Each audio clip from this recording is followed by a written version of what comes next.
Perfect timing.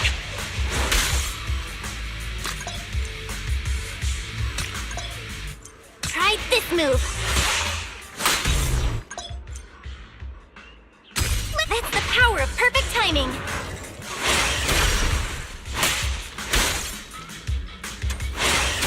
Just like that!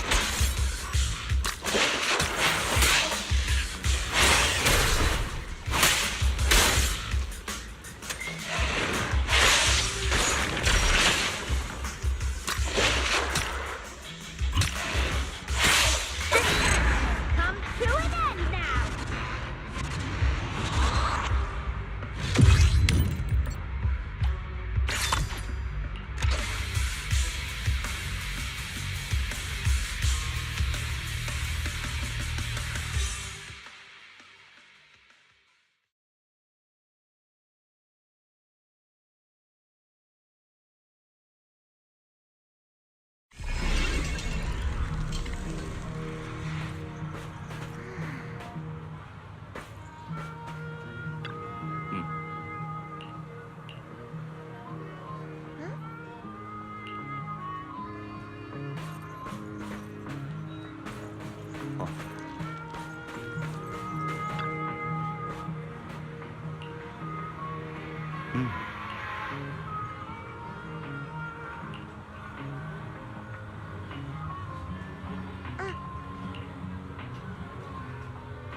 All warmed up and ready to go.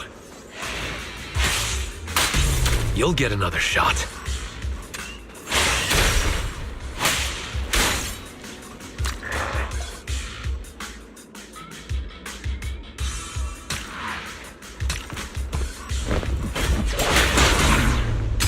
Perfect timing. Master the ethereals, and you master the timing.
The Vanquishers are back.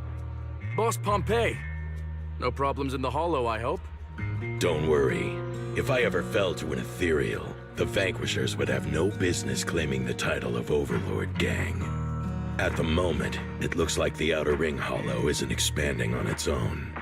Parts of it are connected to Hollow Zero. That's what's causing the expansion. Speaking of, we rescued this girl near the edge of the Hollow. Do you know her? You all right, little lady? We're in a safe place now. I'm fine, sir. I've rested well along the way. Huh? Belle? Monato? Lucia? Hurry!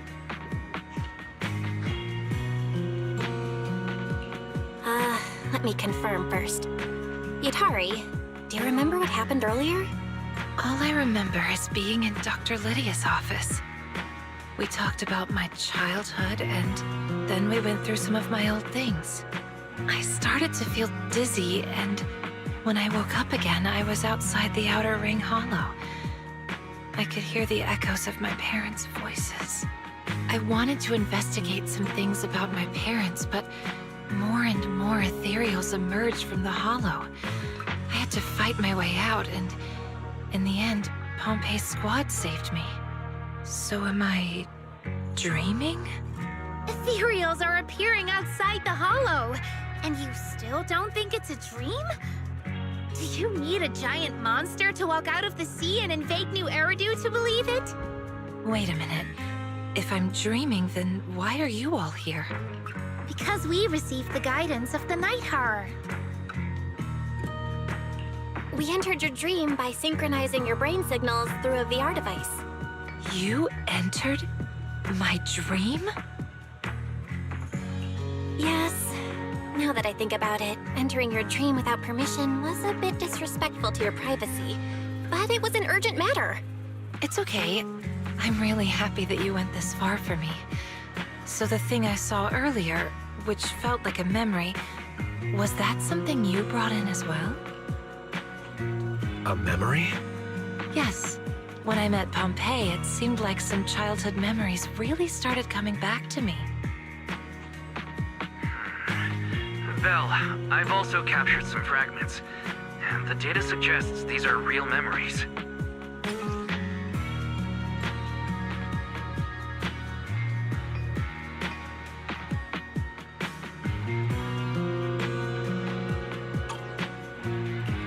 Real memories?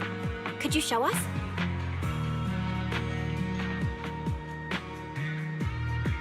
Aren't we heading back to Blazewood? Why are you turning your back towards... I just saw a young girl by the edge of the Hollow. A young girl? Wait, why is there a little octopus tyrant girl lying there? Hey, kid. You okay? Mom. Dad. Still at the Darkwater Research Center. It's all right, kid. I'll take you to find your family.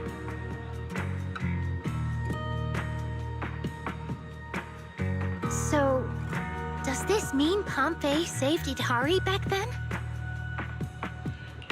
Let's not talk about that for now. Yatari, we really hope you can wake up soon. I understand your concern, but thanks to this dream, I finally remembered something about my parents. I'm afraid that if I wake up, I'll forget again.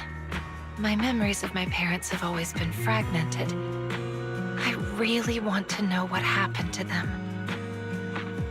Wait, the readings are showing fluctuations in her mental stability, with many discordant frequencies attempting to push you out of the dream. I think it's best if you follow her lead. Sorry to interrupt, but another ethereal just breached through and is about to attack Blazewood.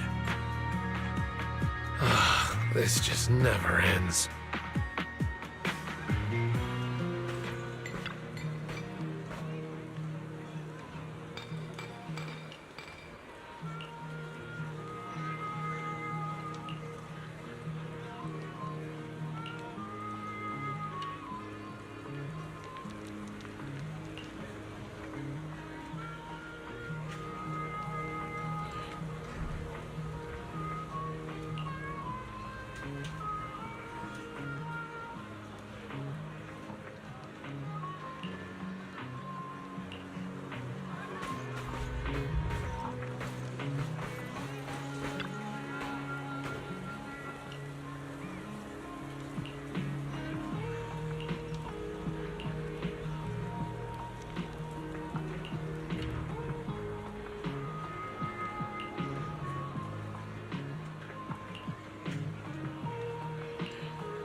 time to test my commanding skills.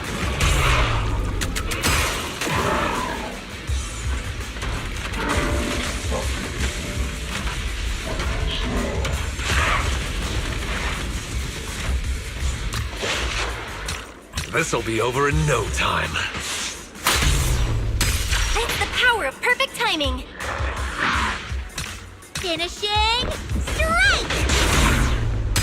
Perfect timing. It's the power of perfect timing. Master the ethereals, and you master the timing.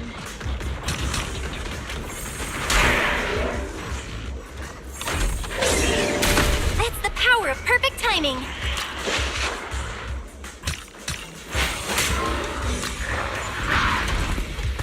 Have yourself a nightmare!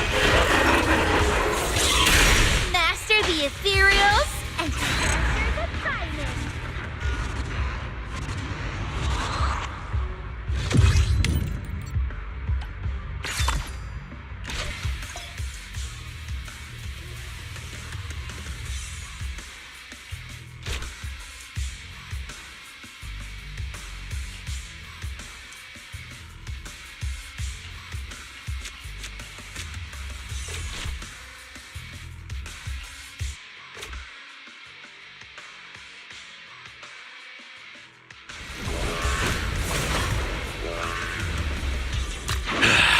The big one's here. It's about time.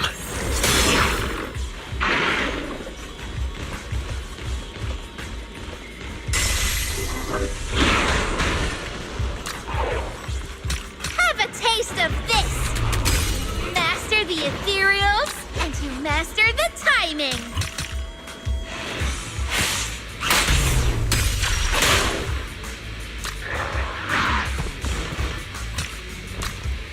One strike will send you packing. You lost for one reason. You're weak. Weaken them to give us an advantage. The nightmare comes to an end now! Have a taste of this!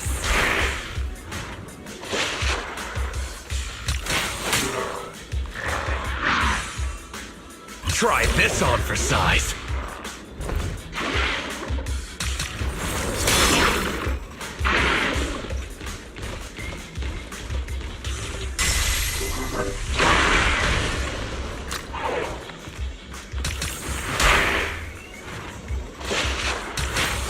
You lost for one reason.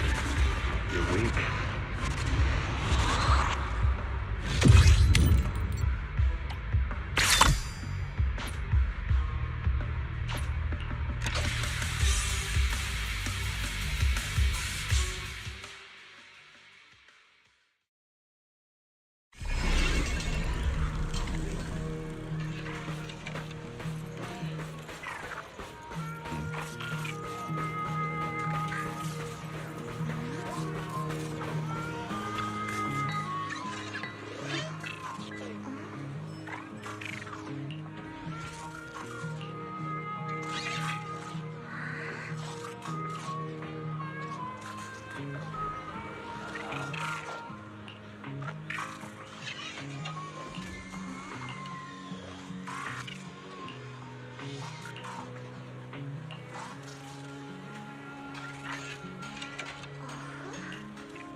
Today I shall bat. Perfect timing.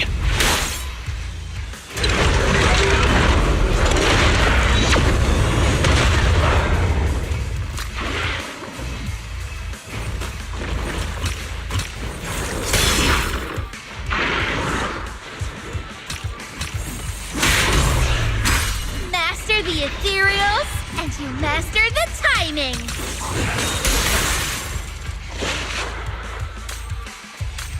Try this move.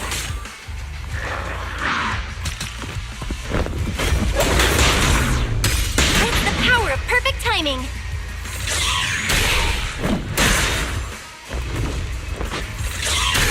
Master the ethereals, and you master the timing.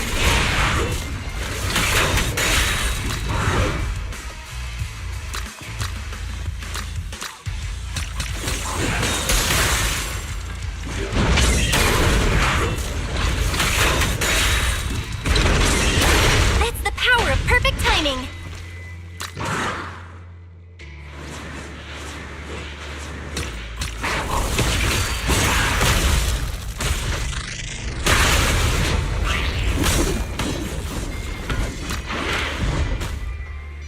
Have a taste of this.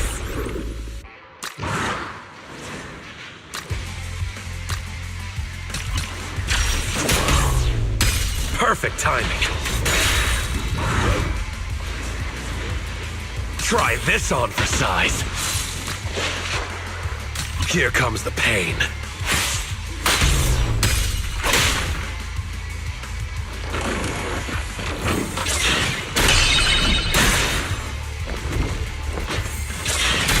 Just like that. Perfect timing.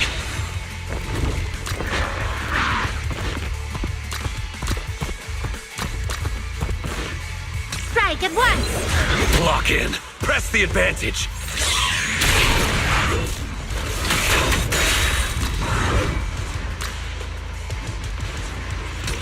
One strike will send you packing. The nightmare comes to an end now.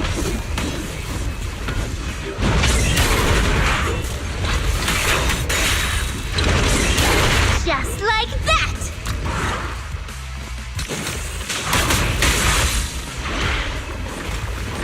Weaken them to give us an advantage. Go on the attack. Master the ethereals, and you master the timing.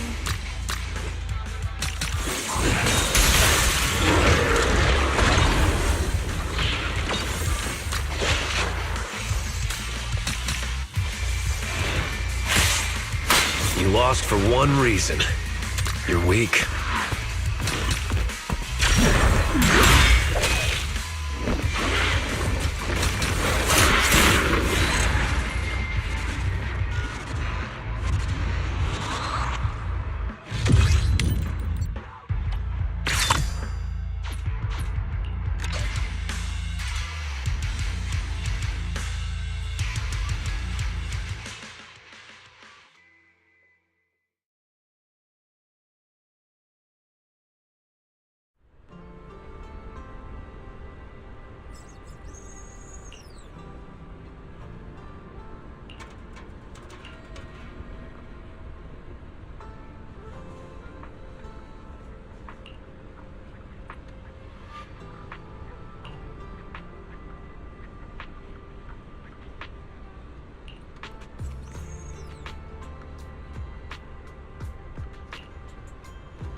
test my commanding skills.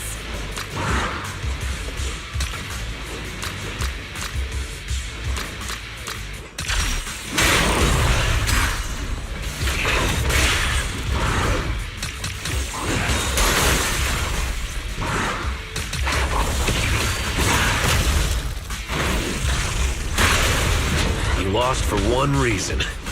You're weak. Master the ethereals, and you master the timing.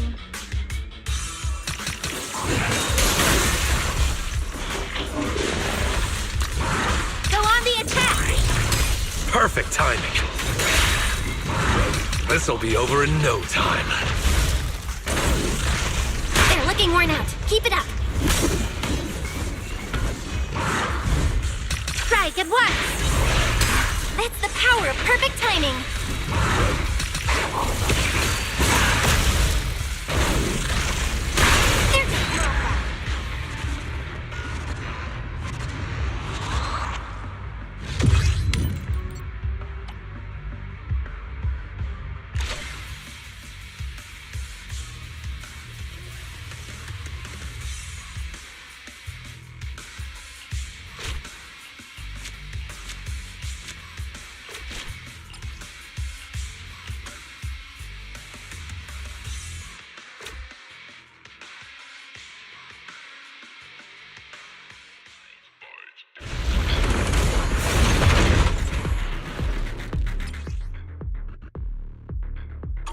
Surrender! Dark Lord of Dreams!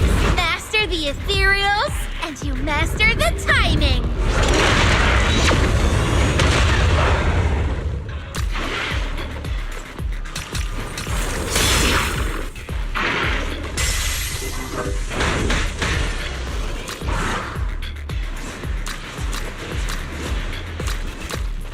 Weaken them to give us an advantage.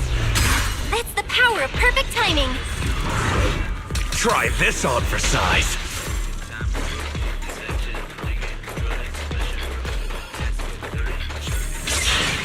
Perfect timing. Try this move. You lost for one reason. You're weak. Here comes the pain.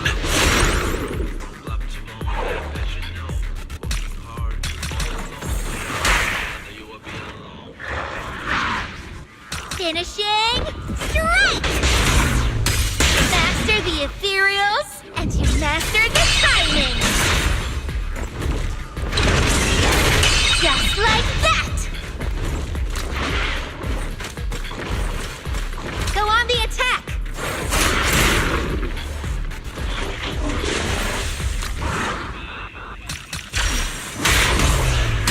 Perfect timing.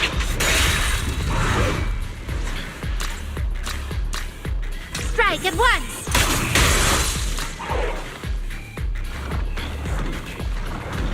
Go on the attack!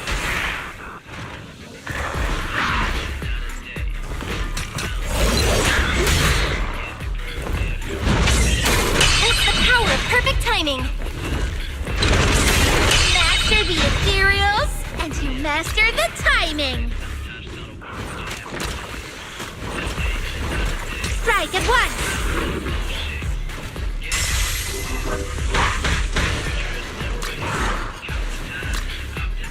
Try this on for size. That's the power of perfect timing. This'll be over in no time.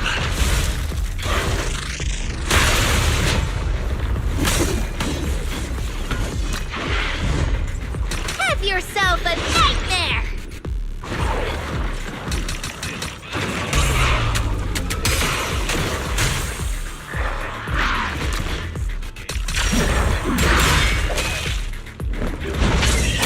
Perfect timing.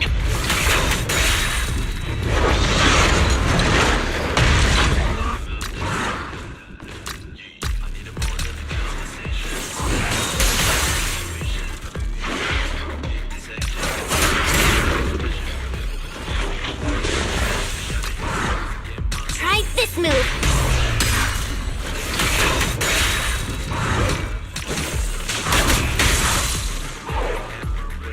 Try this on for size.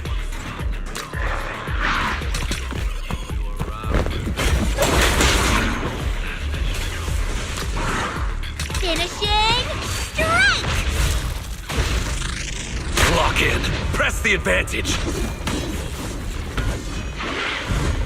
Weaken them to give us an advantage.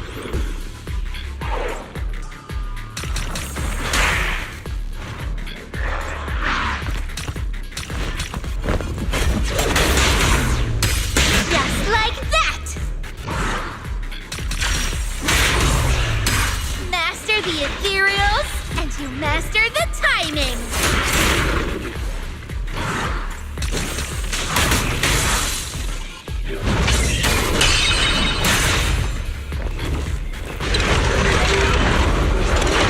I'll remember you always.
Get information. Let's move. Strike at once!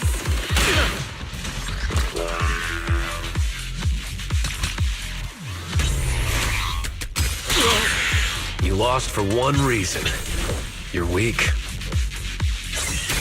Just like that! Finishing!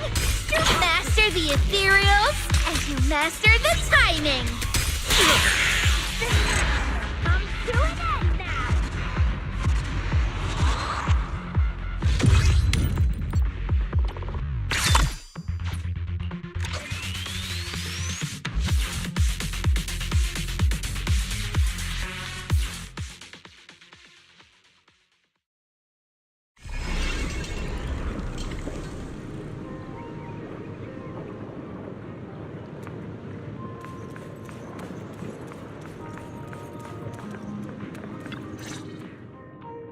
So, what I really need is... Yidhari, we're here to help. Ah, Grandpa Goo. This is the friend I mentioned to you. Everyone, this is my neighbor, Grandpa Goo. He's taken good care of me. Hey! Don't you run off now, little lamb, little pup, and little thief! I'm not finished yet! What's going on here? Grandpa Goo, These are the people that forced their way into the docks and beat us up. Then you all should Get 'em, right? Got it. Let's go, boys. Grab your stuff. quickly apologize to our guests. How many times have I told you? Life isn't about throwing punches, it's about knowing how to connect with people. These are all Hari's friends. You just attacked without even figuring out who they are? Huh? Hari? Little girl from the Murphy family. Oh, sorry. It's a big misunderstanding. And you have the audacity to go around bragging you'll be the next shipping tycoon of Eridu? How about you focus on finishing your actual work first? Wait, Eridu? Right. This should be Port Elpis from my childhood memories, back before the old capital had fallen. No wonder Port Elpis looks a little different from how I remember. So this is how it used to be. By the way, Hari, I found the videotape you were looking for. You want to give it to your mom as a birthday gift, right?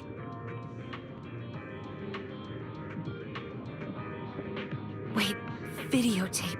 Birthday. Vel, did Hari remember something again? It seems Fairy has captured another fragment of her memory.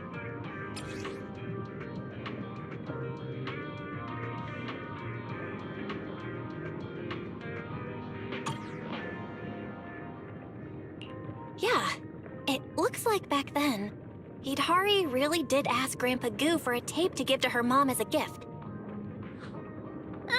Let's forget about the videotape for now. Grandpa Goo, we came here to find out more about the Darkwater Research Center. Hari just told me she wants to go there to find her mom. I really want to help, but in our line of work, the client's info must be kept confidential. Besides, all the key shipping information is with the one who runs the ship, Captain Morgan. Only the navigator in charge of sailing has access to it. I just handle cargo and personnel checks. As for the actual coordinates, there's nothing I can do about that. Oh, it's all right, Grandpa Goo. Sorry for the trouble. We'll think of another way.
Master the ethereals, and you master the timing! Feeling any better now? Perfect timing. You okay? It's the power of perfect timing.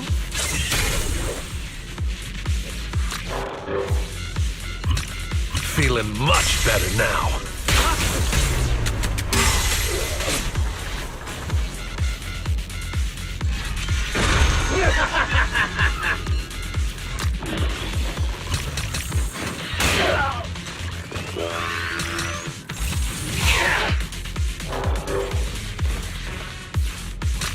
Feeling any better now?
big one's here. It's about time. Perfect timing.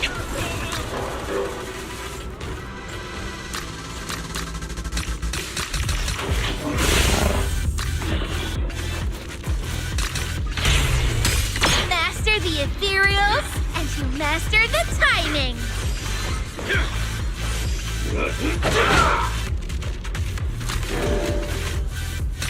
Oh, now we're talking!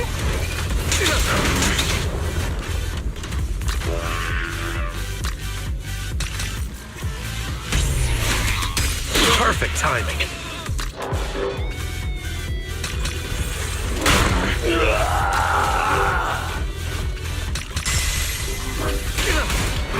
For one reason. You're weak.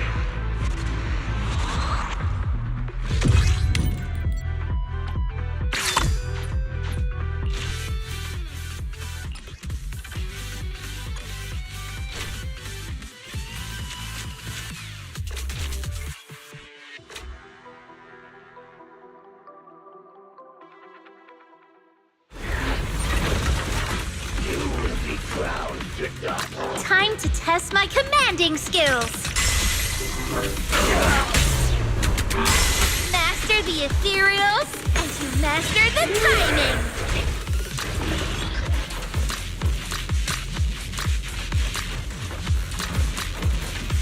Feeling any better now? Master the ethereals, and you master the timing.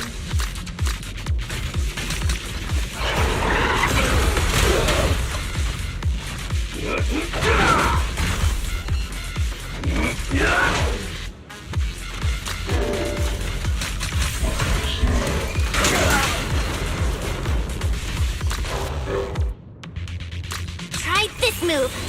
The nightmare comes to an end now!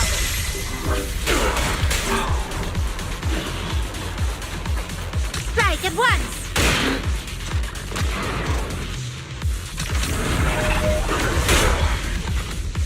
It's the power of perfect timing.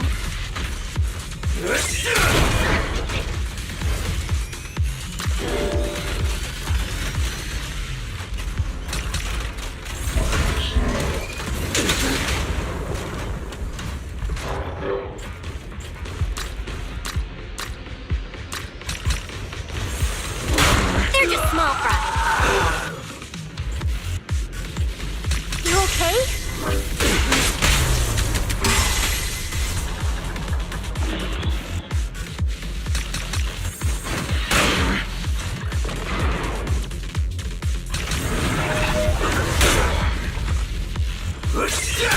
Master the ethereals, and you master the timing. Go on the attack.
Perfect timing.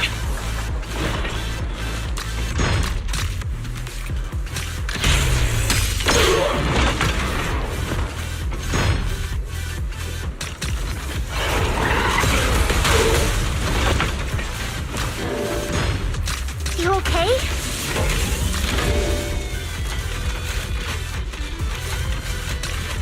Oh, now we're talking!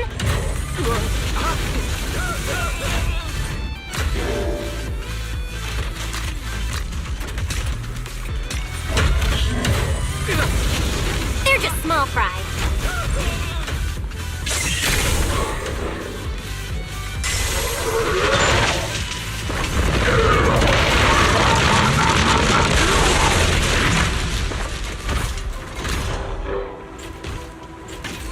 Feeling much better now. Lock in. Press the advantage.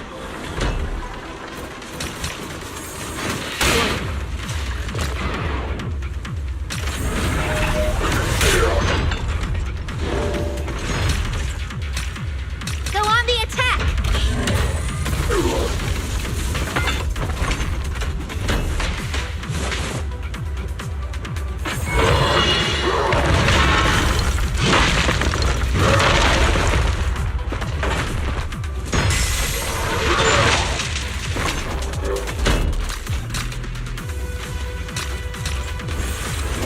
The nightmare comes to an end now!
Everyone, stop fighting! Stop! It's all a big misunderstanding. Captain, this is Idhari, the daughter of the Murphy family. And these are her friends. Murphy's daughter? Well, that makes her one of us. But I still don't understand. Why are you trying to steal Darkwater Research Center's shipping schedule? They just want to go there and give Hari's mom, Angel, a birthday surprise. Huh? After all these fights and everyone getting beat up, it's all just for a birthday? You should have said that earlier. So, if we had said it earlier, would you have just told us? Absolutely not! Stuff like shipping routes and client info isn't something we just hand out. Kids, in our line of work, we say protect client privacy like it's your browsing history. Grandpa Goo, you better get them out of here. Morgan, what are you doing? Have you forgotten how the Murphy family helped us before? This young girl only has one wish. Why'd you have to bring that up? Anyway, the last ship to Darkwater, the Angel, is about to depart. Goo, make sure you double-check the tickets and verify the passenger information. No ticket, no boarding. You'd better get moving. The Angel. The Angel. Wait, did someone see your browsing history? I mean, don't worry, Captain.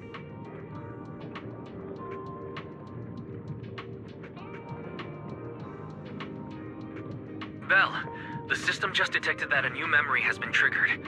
Do you want to take a look?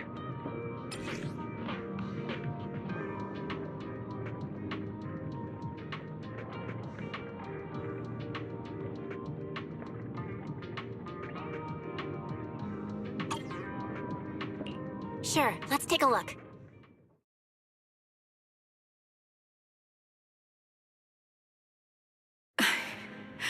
I'm not sure if this is the right thing to do. Little Hari is such an intelligent child. I think we might have to give up. Seeing Idari like this breaks my heart. I can't do this anymore. Dear, giving up can be a solution too. We deserve a better life.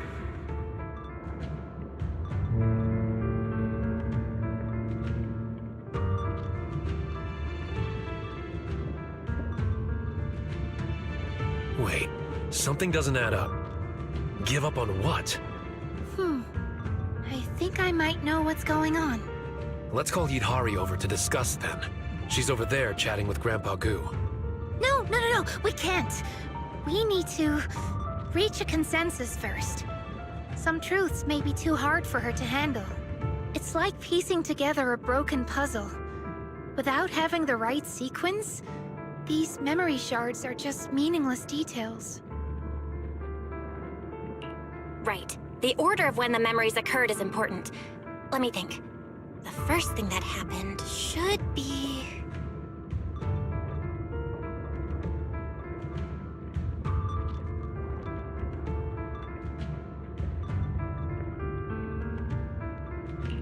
Idhari's parents treated her for ether corruption, but the results were not promising.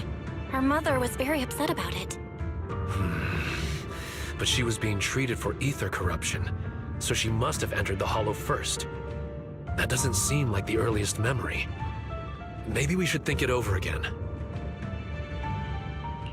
It probably started when Idhari accidentally wandered into the Hollow. Thankfully, she was saved by Pompeii. Yeah, that sounds about right. In terms of the order, it all seems to have started because she got sick in the Outer Ring Hollow. The next memory that happened should be... Idhari's parents treated her for ether corruption, but the results were not good. Her mother was very upset about it. Yeah, ether corruption is a complicated condition, so it's no surprise that it was hard to treat. But the next thing must be... The last memory, the one we just collected, shows that Idhari's parents tried everything, but when nothing worked, they chose to leave her behind and boarded the ship? Wait, isn't there another memory about preparing a birthday gift for her mom? I think it was probably right when she wanted to give her mom a birthday gift at Port Elpis that she overheard her parents talking about giving up. The order of the memories is as follows. Idhari accidentally entered the Hollow and got corrupted. Her parents tried everything to treat her, but it remained ineffective. Then, on her mother's birthday, Hari's parents chose to leave her behind and sailed away, never coming back. Meanwhile, Idhari kept waiting, still hoping to celebrate her mom's birthday. Yes. This is the truth I fear Idhari can't accept. The past she's been desperately searching for is the harsh reality of being abandoned. But no matter how severe her ether corruption was, they shouldn't have abandoned her. And do we really have to tell Yidhari the truth? Even I don't think I could handle that. I feel like we can't hide it forever. Sooner or later, Idhari will figure it out. Besides, there might have been something else going on back then. Anyway, let's talk to her first.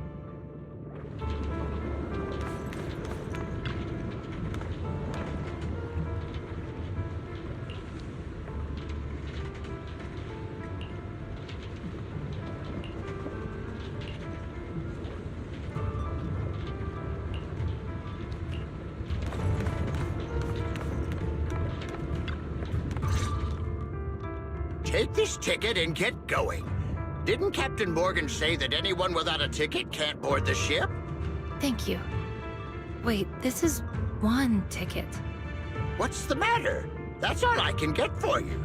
Your friends will have to stay here for now. The boat ticket.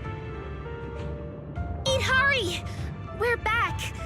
Sorry, Grandpa Goo, but we need to talk to her alone. I hope that's all right with you. No problem, no problem. You kiddos have kiddo stuff to discuss. I understand. Idhari, there's something I'm not sure whether I should tell you. I already know. I had a feeling that whatever we can figure out, you'd figure it out too. Actually, I've always known. I just wasn't ready to admit it. Just stay calm. We'll come up with a way to locate your parents. Yeah, they might be living somewhere peacefully. Let's wake up first, and then we'll go find them together, okay? It seems there's some misunderstanding with your parents, but it can be resolved. Look at you now. You're healthy and strong, aren't you? No, you don't understand. It's all my fault. It's all right. Don't blame yourself. How could this possibly be on you? You don't understand. It was impossible from the very start. I was never going to see them again. Belle, Idhari's condition isn't good. Her emotions are fluctuating wildly, and the stability of the dream has dropped significantly. We don't want to hurt her, but the truth is just too painful. This is bad. Her dream stability has fallen below the safe level, and I may no longer be able to sync her brainwave signals. Wake up, Belle. Let me face this nightmare on my own. Wait, Idhari, just calm down. We'll find a way to fix this. It's not working, Belle.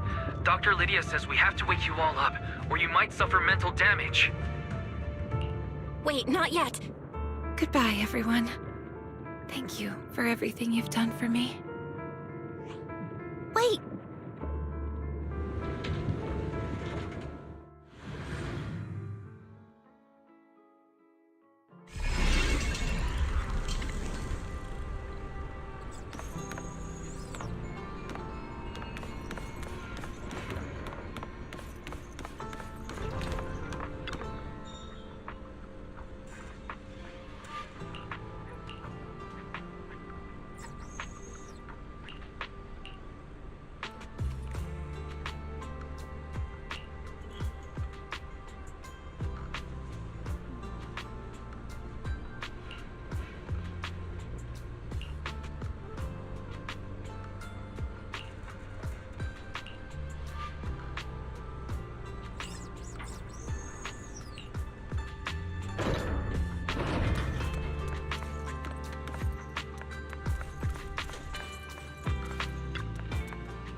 We're back, everyone.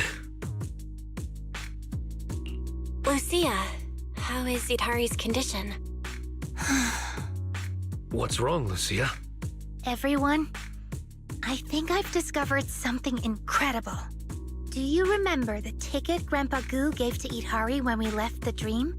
While I was sorting through her things just now, this identical ticket fell out of her old belongings.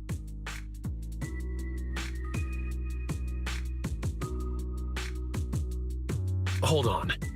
If Hari's parents were the ones who took the ship and left her behind alone, then why does she have a ticket?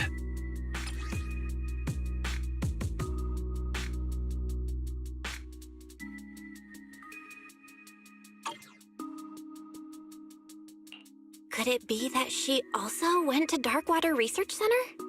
Yeah, and the ticket has clearly been used. It seems like there's only one possible explanation. I'm getting confused. What exactly happened?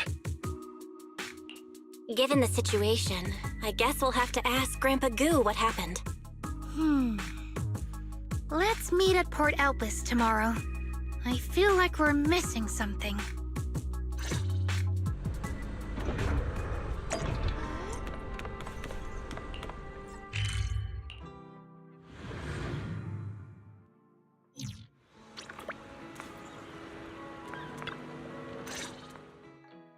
Hello, Grandpa Goo. We're friends of Idhari, and she needs our help right now. Could you take a look at this ticket for us? Little Hari? What's happened to her? I haven't heard from her in a while. Wait, Darkwater Research Center? Where did you get this ticket? Oh, poor child. She still can't let go of what happened back then.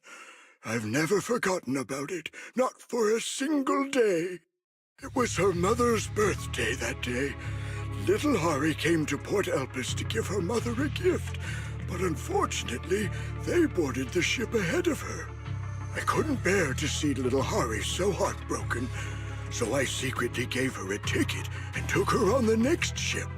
So, you took Idhari to Darkwater Research Center?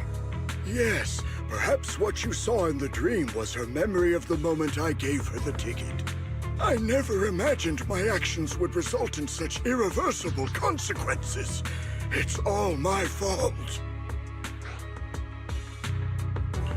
Irreversible? What do you mean, Grandpa Goo?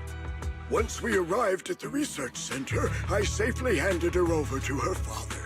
He was so happy to see her, and they planned on giving her mother a surprise birthday gift. I returned on the same ship, but halfway back, I received news of the Hollow Zero crisis. Before I knew it, all of Eridu was thrown into chaos. People needed supplies and quickly. With land routes swallowed by Hollow Zero, Captain Morgan led us by sea to Minerva Quarter. But old Morgan, I was overwhelmed. By the time I got things under control, I learned the Darkwater Research Center had been swallowed by the Outer Ring Hollow. Days later, the HIA brought Hari back, but her memory was fragmented, like something had deeply shaken her. As for the Murphys, no one ever heard from them again. Did I miss something? This doesn't align with our previous theory at all. That Idhari's parents abandoned her because they couldn't cure her illness. Feels like we're looking at a completely different storyline. Illness? Abandoned her? What are you all talking about? I don't know what happened to Darkwater Research Center after the Hollow Zero disaster, but before she boarded the ship that day, Hari was always a healthy young girl. I don't know exactly what they were doing at the research center, but from what I knew of the Murphy couple, they loved Hari more than anything. My brain feels a little overloaded. Where did things go wrong? I think we've gotten it all wrong. We've had the cause and effect flipped from the start. What do you mean? We thought Hari was already sick before boarding the ship. We assumed her parents cruelly abandoned her since they couldn't treat her corruption. But Grandpa Goo said that Idhari wasn't sick before boarding the ship. This means that she boarded the ship first, and the illness came later. That means her parents didn't abandon her when they boarded the ship. When they said they were giving up, it couldn't have been Idhari that they meant. It seems that giving the gift and boarding the ship happened first. Idhari came to Port Elpis to give her mother a gift. She then boarded the next ship, where Grandpa Goo took her to Darkwater Research Center. So, Idhari's corruption must have started after the Outer Ring Hollow swallowed the research center. Yeah, that's likely it. The Darkwater Research Center we've been looking for was always in the Outer Ring Hollow. In the dream, Pompey mentioned that Hollow Zero caused its abnormal expansion. Idhari's parents treated her at the research center. That's why only tactical machines marked with the Darkwater Research Center emblem have recordings of her treatment. We're still missing details about what happened inside the Darkwater Research Center. All we know is that Pompey found her at the edge of the hollow. That's the last piece of the memory. We thought the story began with Pompey saving her, but that was actually the ending. Now it all makes sense. As for what happened in between, we'll have to return to the dream to find out. Kids, I don't quite understand everything you're saying, but please keep me updated on Hari's treatment, whether it's good or bad. That poor child, she's been through so much. Don't worry, Grandpa Goo. We'll do everything we can to bring Idhari out of the dream.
Roxy, you're here.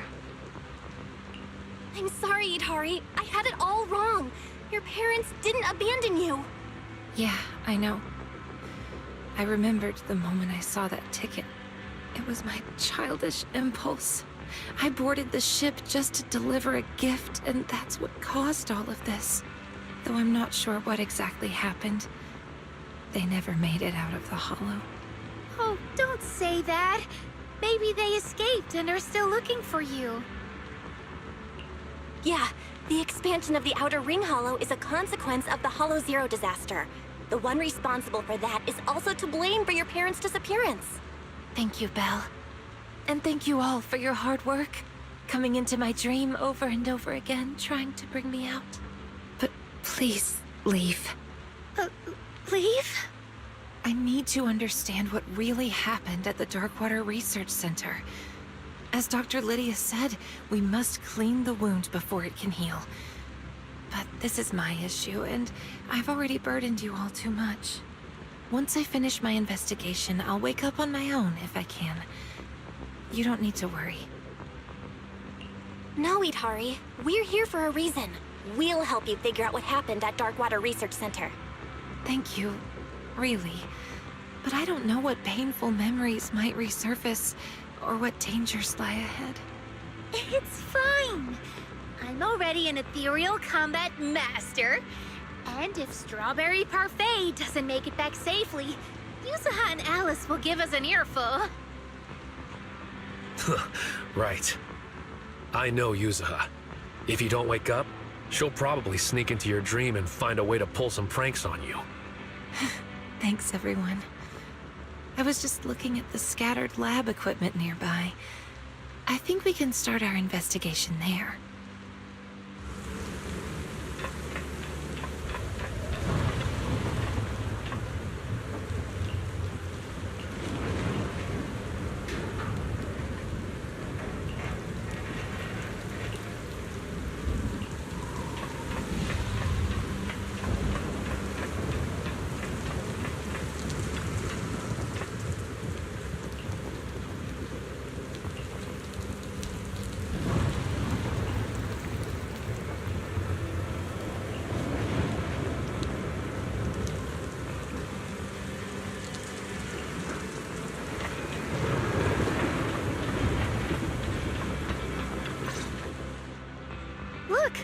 The equipment over here seems to contain 2 lab recordings.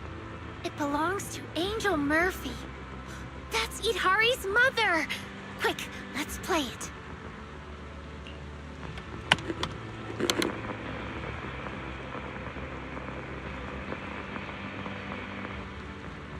It's hard to believe, but we've been working here for 3 years. Now that we're leaving, it feels so surreal. I once thought I could achieve something great, but in the end, my research became a weapon used for evil. Hey now, if we can take care of Hari and make up for the 3 years we've missed in her life, then it will all be worth it. Wait, the security department just messaged. They said Goo brought Hari to the center and that she wants to celebrate your birthday with you. Ah, that little squiggly bean. Didn't I tell her to stay home and rest? It'll be fine. It's our last day here anyway. I'll ask security to make an exception and let us spend the day together as a family for your birthday. You just said we accomplished nothing in these last 3 years. But to me, Hari is our greatest achievement.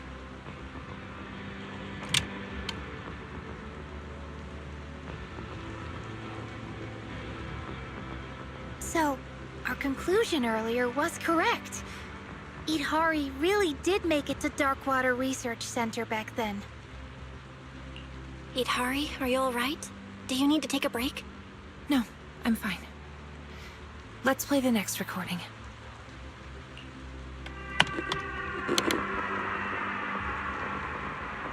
Alert! Alert!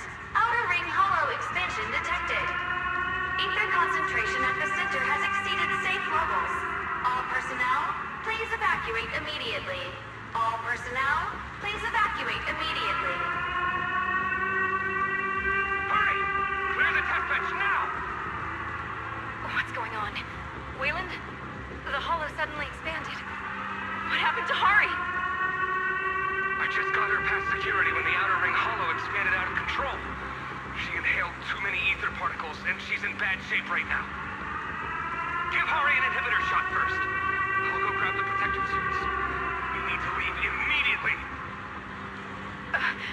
Okay. Those Dobbs bastards. They even took all the protective gear. Mommy. What's wrong, sweetheart? Mommy. Happy birthday.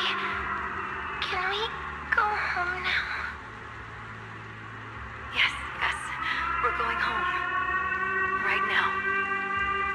Yes, don't worry, sweetheart. Mommy and Daddy will take you home.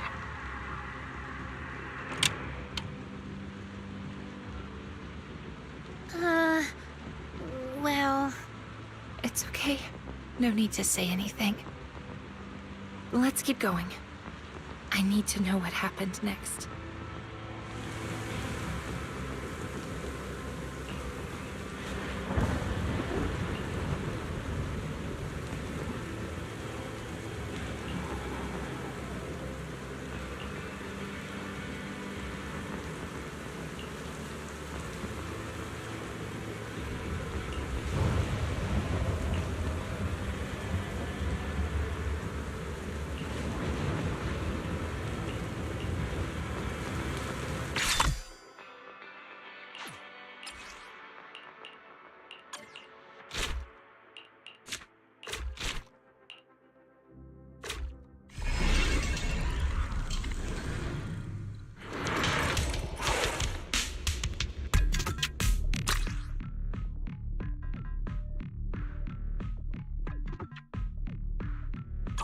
Listen up, chosen ethereal!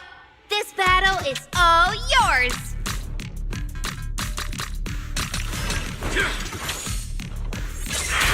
Just like that! That's the power of perfect timing! Master the ethereals, and you master the timing!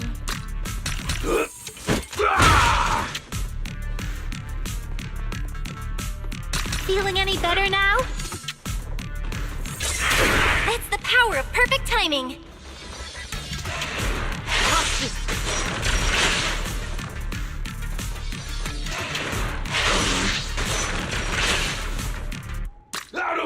way!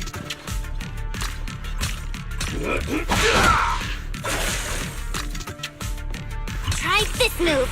The nightmare comes to an end now. Move it!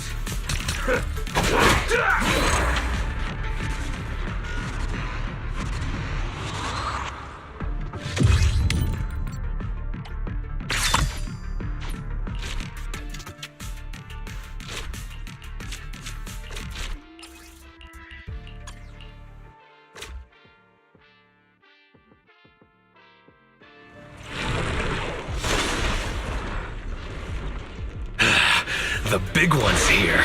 It's about time.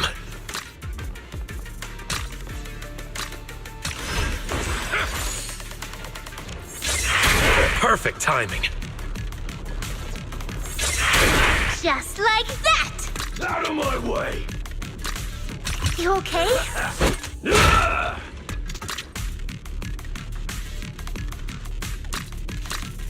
Feeling any better now? They're just small fry. Try this move. Master the ethereals, and you master the timing.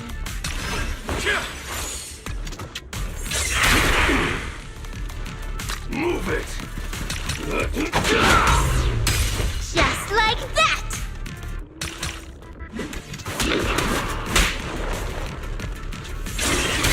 Master the ethereals, and you master the timing.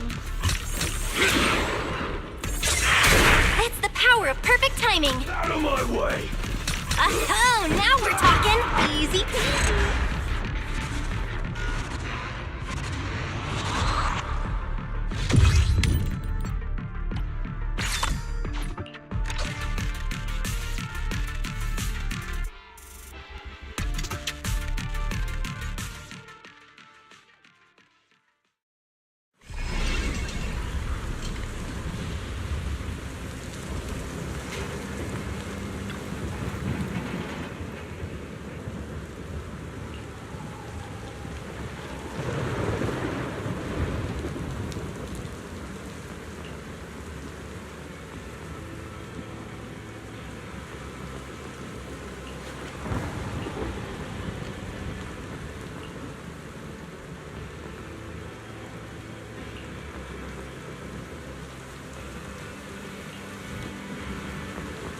Let's take a look around first.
What's this?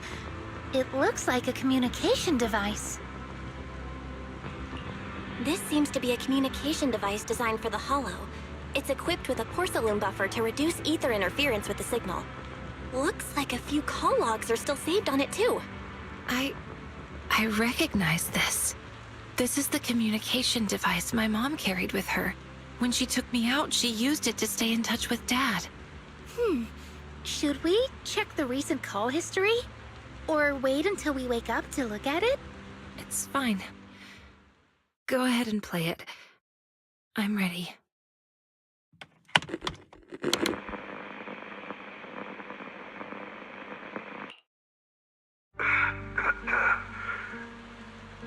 Did you receive the map? This should be the shortest route out of the Hollow. Got it, dear. Where are you? I'll bring Hari to you right now. No! Don't come here. Just follow the route and get out quickly. There's something big wandering in the hollow. Be very careful. No, dear. Didn't we promise to go home together? I'm sorry, Angel. But I have to break my promise. I'm just a regular guy with no protective gear. Making it this far on foot is already pushing it. Being a proxy sure isn't easy. Waylon. Dear, consider this route my birthday gift to you. Promise me you'll make sure to get her out. Hari, be sure to listen to your mom in the future. And if you miss Dad, just...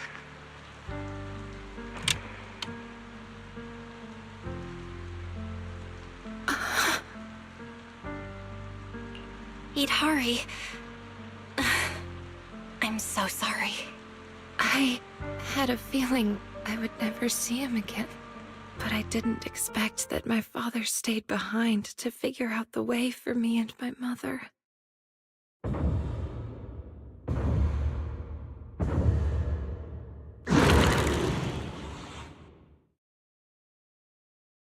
Wait, what's that sound?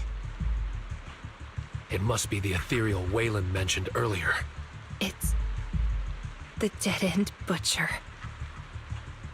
Dead-end butcher? Yeah, I vaguely remember. My mother didn't even have time to mourn my father's death. She rushed to take me to the edge of the hollow. From a distance, I could see the silhouette of that monster beside her. Belle, Hari's emotions are spiraling out of control. I'm seeing a lot of unstable brainwave activity. Is everything okay on your end? Yeah. And there's a huge problem approaching. Wait. Aside from those heavy footsteps, there's also a rustling sound. The dead-end butcher shouldn't make that kind of noise. And it sounds like it's getting closer. No, it's a bunch of runts. We were so focused on watching the recordings that we didn't realize they'd gotten so close. We've got to take care of them quickly.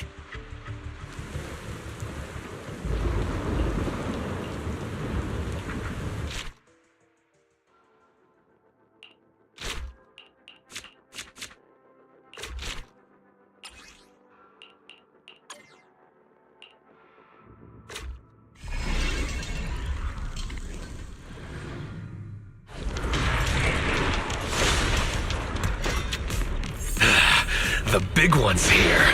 It's about time.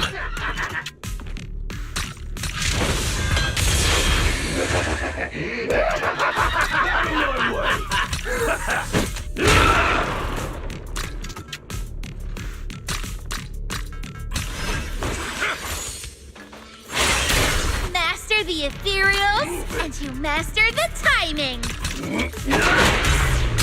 That's the power of perfect timing.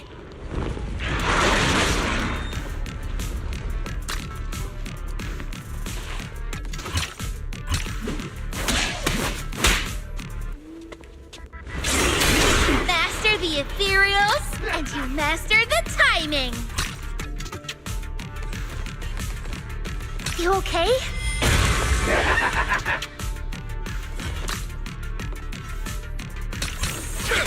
They're just small fry. My way.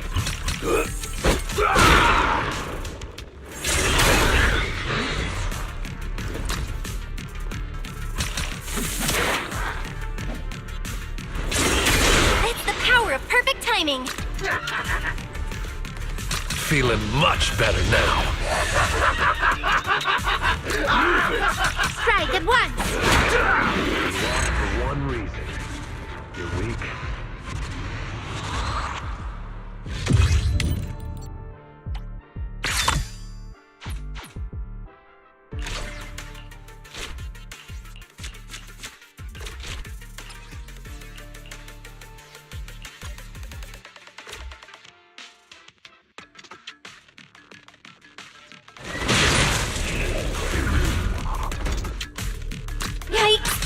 one's tough.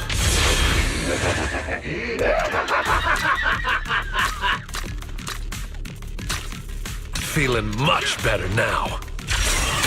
It's the power of perfect timing.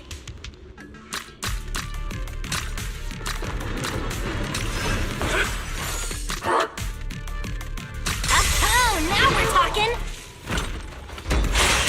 Perfect timing.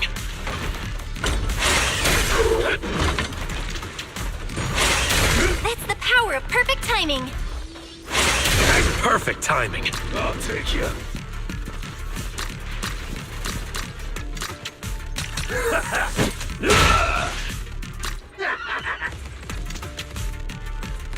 Feeling any better now?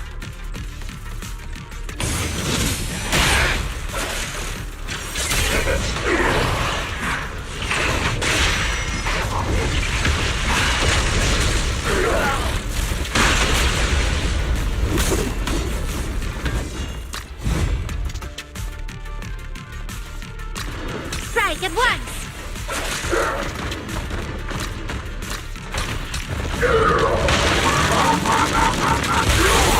You lost for one reason. You're weak. Try this on for size.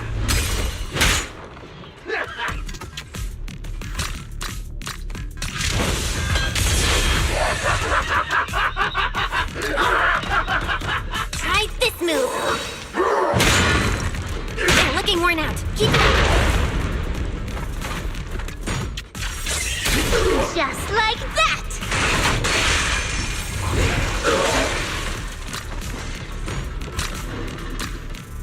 Feeling much better now.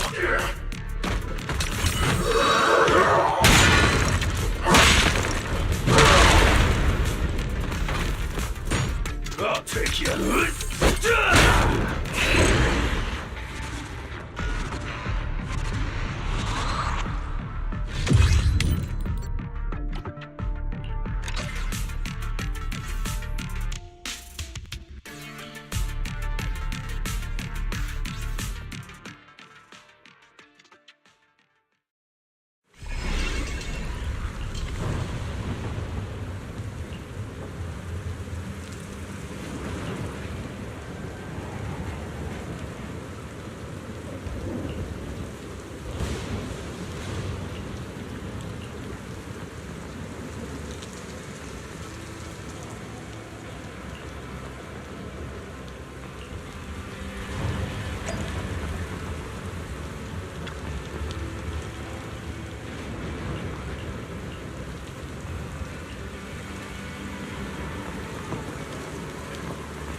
Let's go take a look.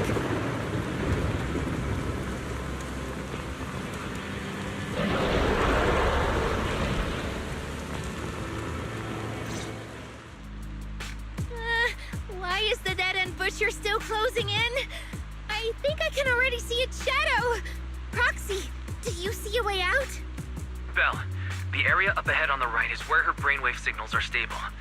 I might be able to create an exit from the dream, but it'll take some time. I hate to say this, but time is exactly what we don't have right now.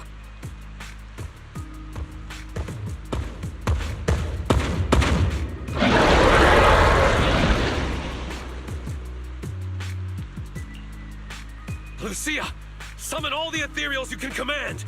With everyone here, we should be able to hold this guy off for a while. All right. Idhari, you head to the stable area with the proxy. Idhari? Idhari, what's wrong? Let's head to the stable area first. I remember this place. My mother took me along the path that my father gave his life to find, all the way to the edge of the hollow. But having me with her slowed her down. The fissure was collapsing, too narrow for an adult to pass through. And the dead-end butcher was getting closer and closer, with its heavy footsteps and labored breathing. As we were walking, she suddenly said she couldn't go any further. She told me to head for the fissure in the distance on my own, and promised she'd be right behind me. I followed her instructions, walking on and on. Her encouraging words echoed behind me. When I reached the fissure and turned back, I realized she wasn't behind me. She was standing in front of the dead-end butcher, leading it away in the opposite direction.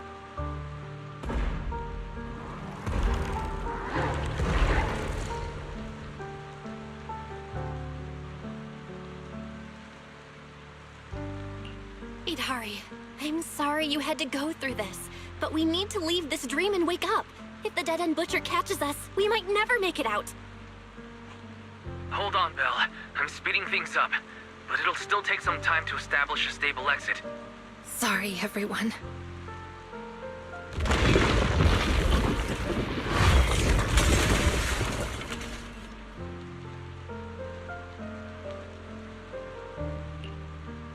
I remember now. I fainted because I saw that ticket. Unable to face the truth, I chose to forget it all over again. But none of this should be your burden. And you shouldn't have to face these dangers. Wake up. The path ahead is mine to walk alone. Hold on, Idhari. That monster's not something you should handle alone. Calm down. You don't need to face this alone. Yeah, Hari. Didn't we promise to wake up together? Thank you. Thank you all.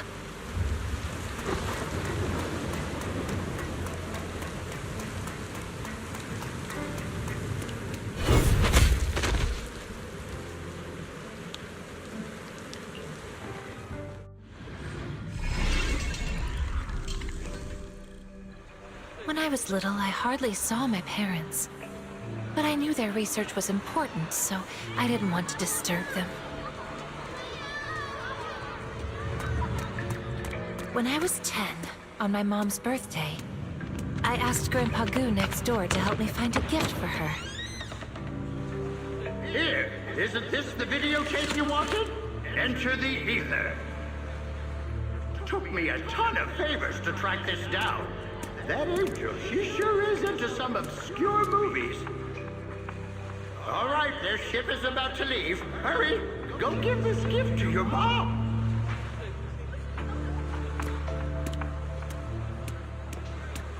But when I tried to board the ship to give it to her, I was stopped because I didn't have a ticket. I could only shout to them from the dock, but the blaring horns drowned out my shouts.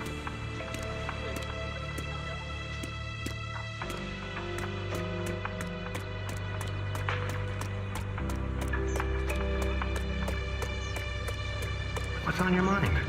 Still can't let go of that research? I'm not sure if this is the right thing to do. Little Hari is such an intelligent child. I think we might have to give up. Seeing Idhari like this breaks my heart. Dear, giving up can be a solution too. We deserve a better life. You don't blame me? Creating a cure so that people don't have to fear the hollows any longer. Isn't that your lifelong dream? My lifelong dream? From the moment little Hari was born, my dream has only ever been you and her.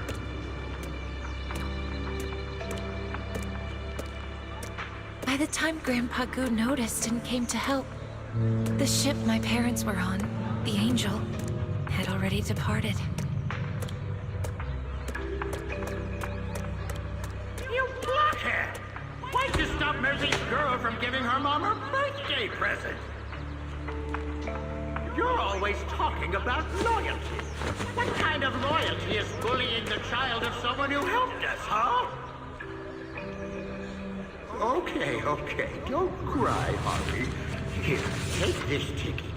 Grandpa Goo will take you on the next ship to find your mom. I don't think that's a good idea, Mr. Goo. What if Boss Morgan finds out? This ticket's from old Morgan. He told me to give it to her, you blockhead!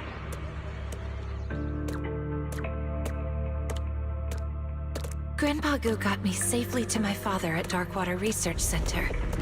Just after he left, the Outer Ring Hollow expanded. I was too young and had zero aptitude for ether. The ether particles in the air corrupted me fast.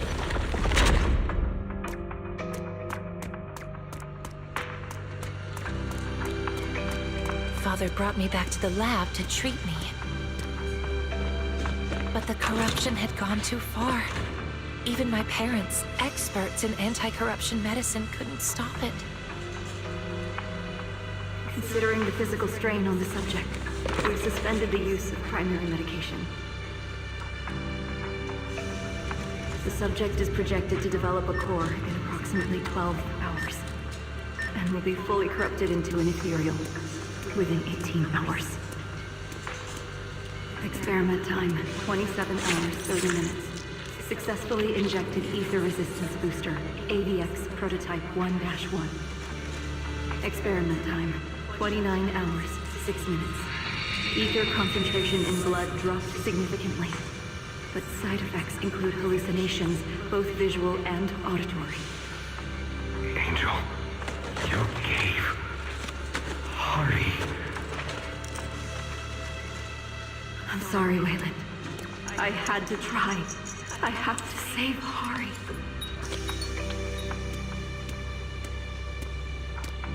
After receiving the prototype injections, I began to see a whole new world. Strange people appeared before me, reenacting past scenes over and over again. Voices clamoring all at once. The side effects are still severe. Hari just threw up again. We might not be able to leave yet. Then you stay and take care of Hari. I'll go scout ahead. We have to find a way out of this hollow. Wait, what are you doing? Didn't the higher-ups take all the protective equipment? Don't worry, I'll manage. If I hadn't switched majors chasing you, I'd already be a proxy by now.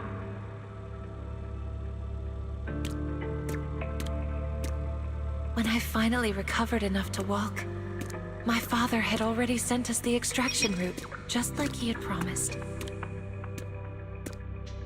But when my mom and I reached the rendezvous point, he wasn't there.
We had no time to grieve. My mother took me along the route Father sent us to the exit. But what got to the exit faster were the terrifying footsteps of the dead-end butcher.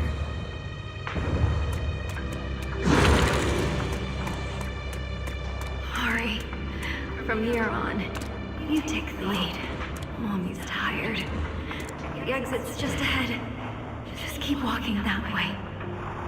Don't worry. Of course I'll go with you. I'm just too tired to keep up at your pace. I really thought she was just tired, so I walked ahead, as she told me to the exit. Go on, my girl. Be brave. Mommy's right behind you. But when I turned back, I saw she was walking the other way. Straight toward the dead-end butcher. dream has only ever been you and her. Please, Hari. Mommy's begging you.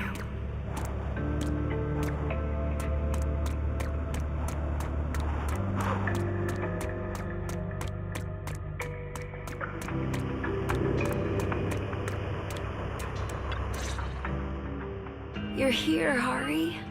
You've grown so much. Mommy. I'm sure you have many questions. Like why your dad and I were never home when you were little.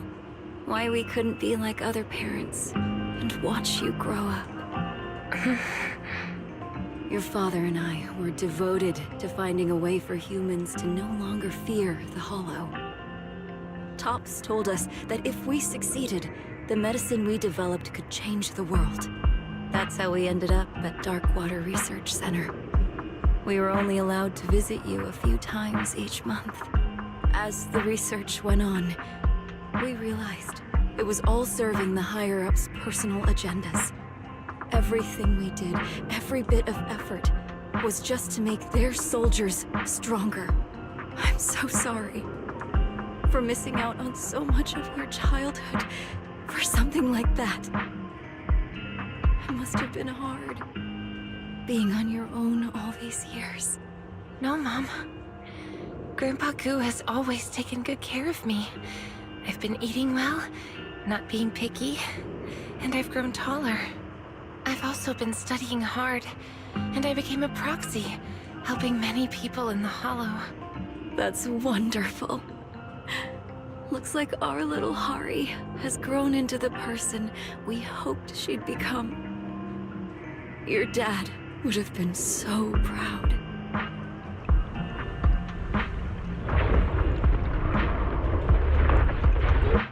It's almost time. I think you should get going now. Please, can't I stay here with you? I keep dreaming that you and Dad come home. But every time I wake up, I'm still all alone. I don't want to be apart from you again.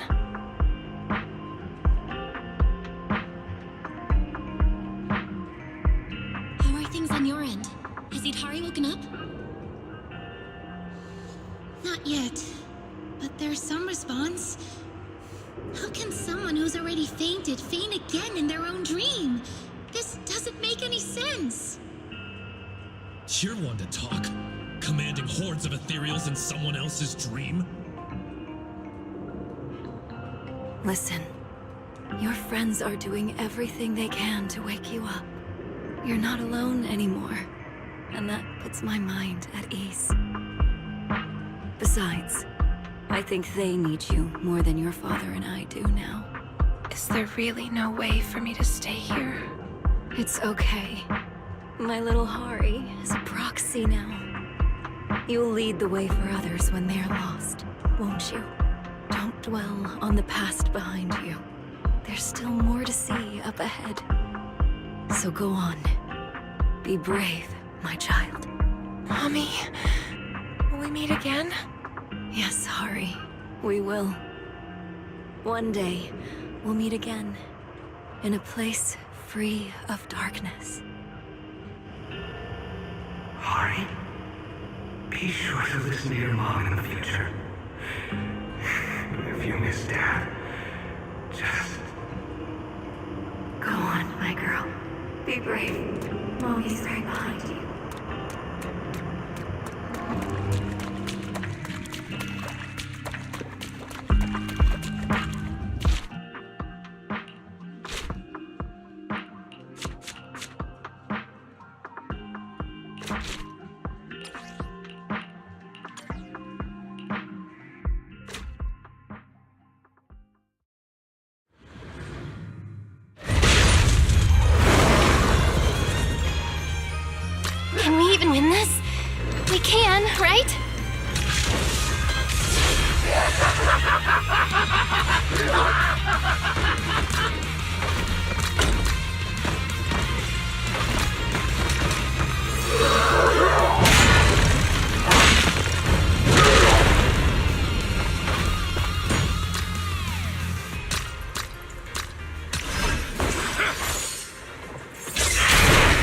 timing.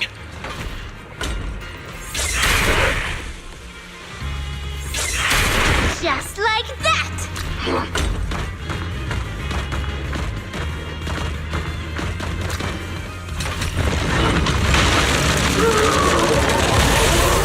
Easy peasy! Out of my way!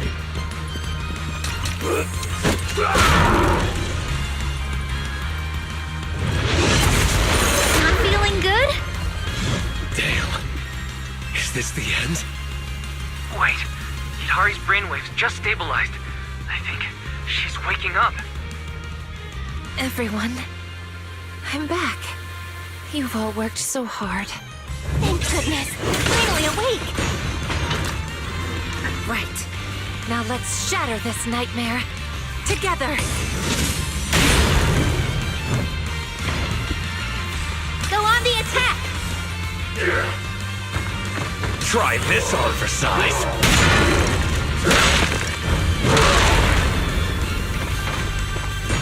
Move it!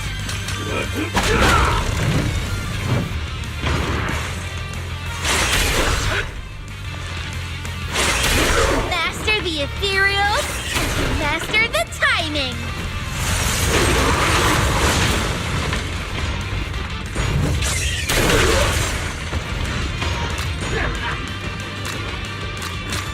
Feeling much better now.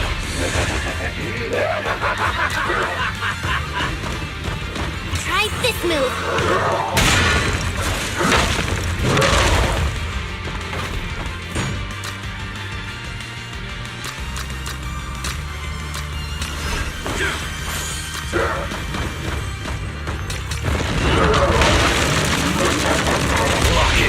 They're just small fry.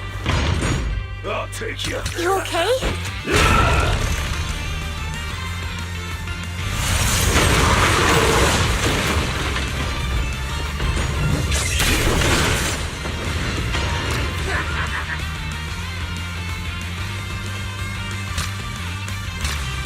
Strike at once!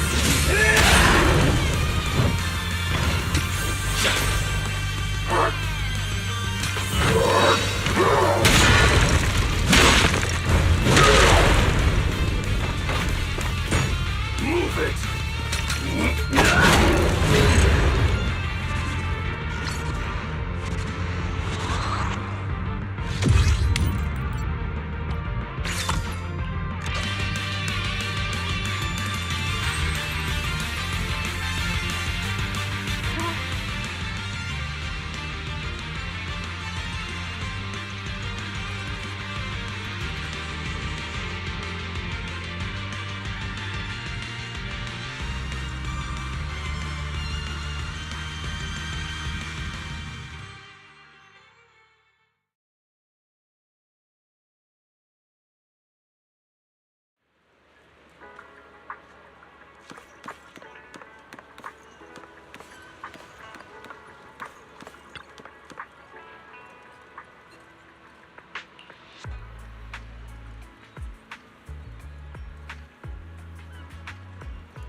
Need my help?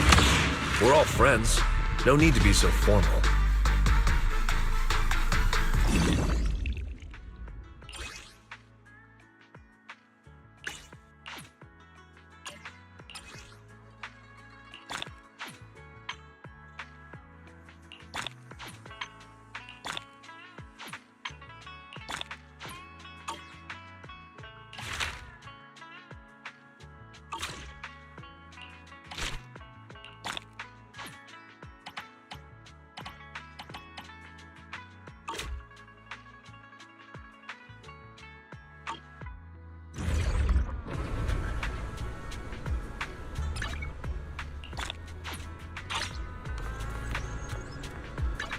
Bear witness to the noble principles of the Time-Field family. You want me to completely look the part? No way. Do you have any idea how much makeup that'd take? Forget it.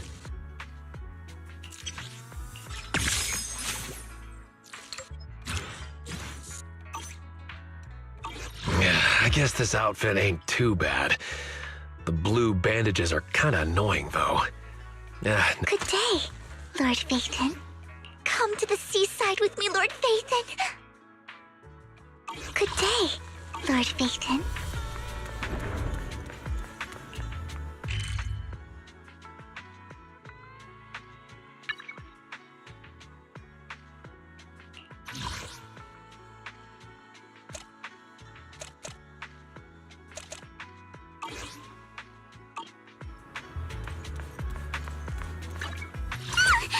Don't frighten me like that!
Belle?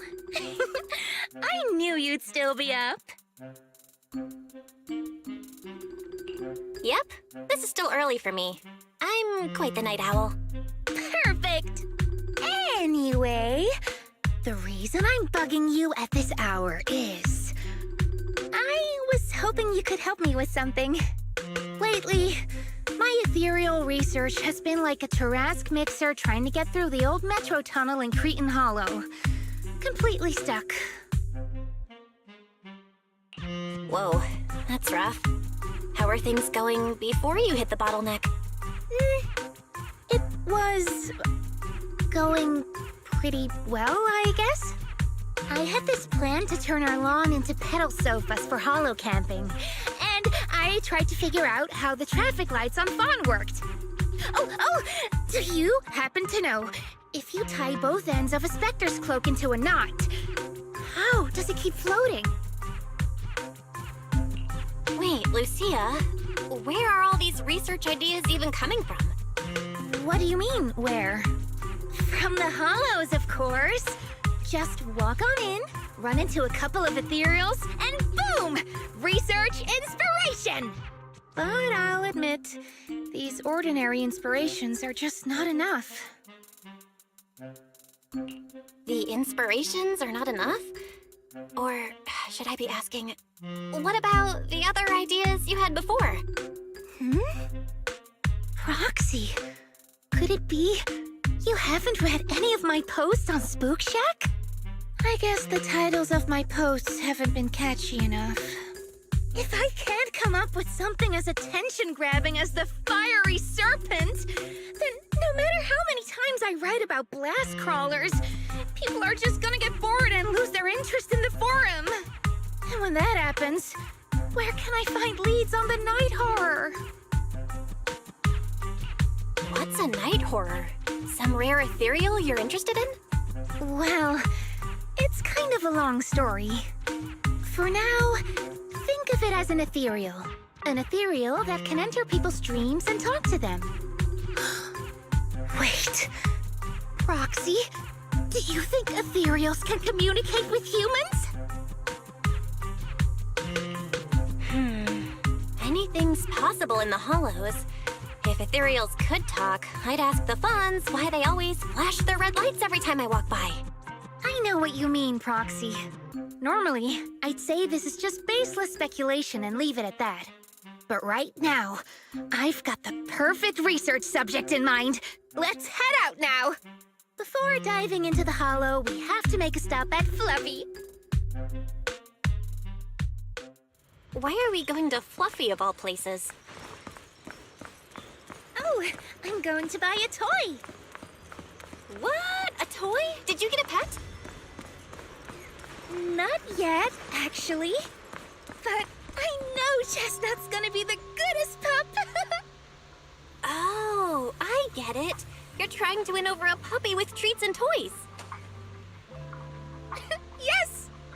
Wait, if you're getting the toy now, then are you planning to take it into the Hollow?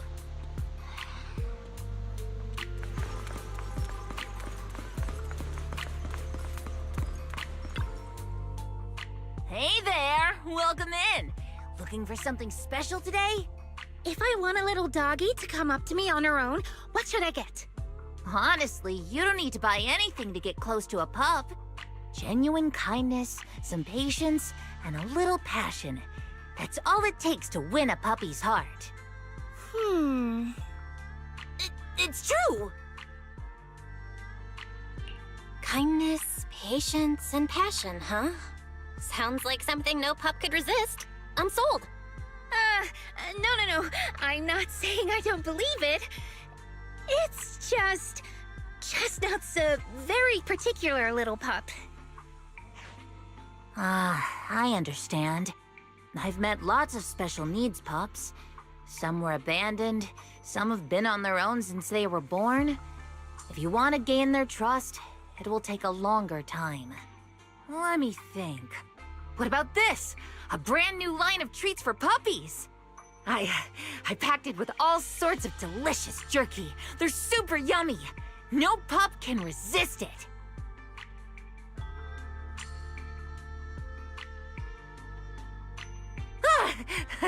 Sorry, the smell got me.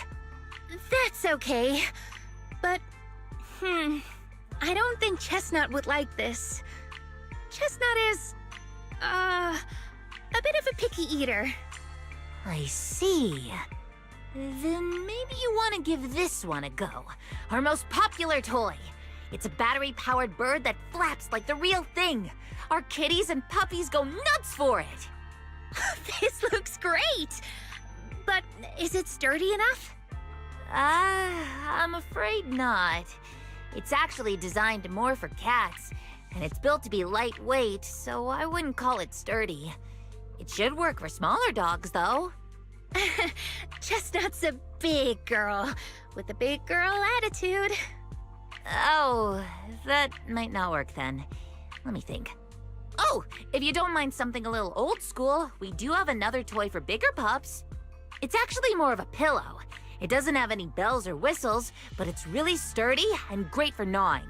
It's also infused with a calming scent to help soothe anxious pups. People can't really smell it, but dogs usually like it a lot. Oh, this is adorable! Though, I'm not sure if Chestnut would care much about the scent with her sense of smell. So Chestnut is a big, picky, grumpy puppy with a weak sense of smell? That sounds kinda weird. What's weird about that? Every puppy's different. Chestnut's just got her own little quirks. I'll take this one, please.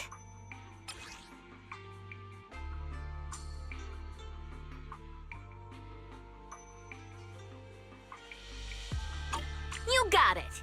Hope it helps you bond with that special little pup of yours. Oh, it definitely will.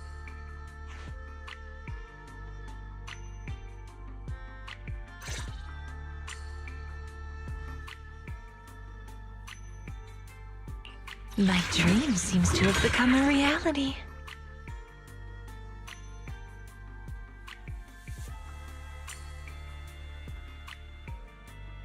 Soldier Orphe, let's move out! Yes, Captain!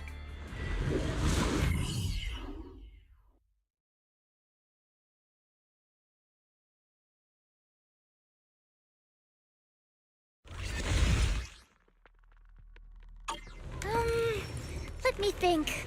All right, let's head that way.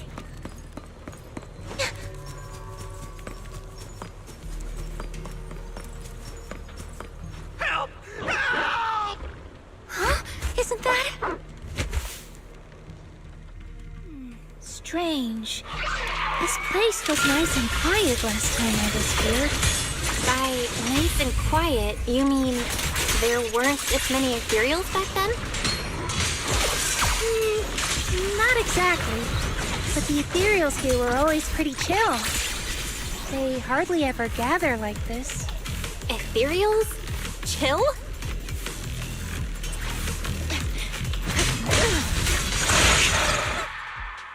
Thank goodness you guys are here. I was this close to being killed. That sneaky little hottie totally set me up. Huh? Which hottie are you talking about? Among the pack of ethereals that surrounded you, I didn't see any. Oh, maybe you didn't see it. There was a smaller hottie, just about waist high. That one right there. It lured me all the way here and got me ambushed by all those ethereals. Never heard of anything like that before. An ethereal pulling tricks on people? How did it trick you? It ran ahead like it wanted me to chase it, you know? That's pretty weird. It's not that weird. You young folks shouldn't underestimate how crafty those things can be.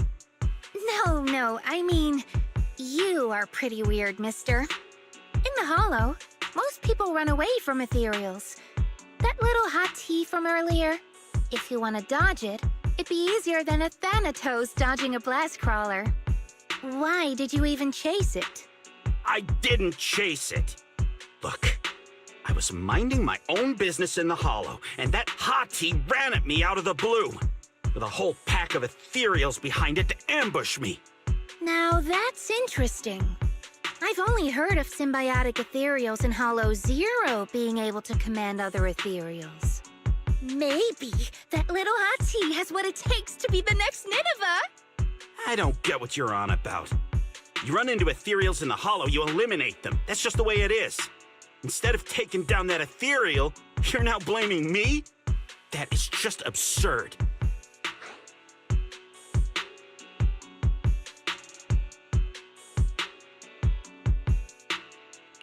Mister, my friend just saved you.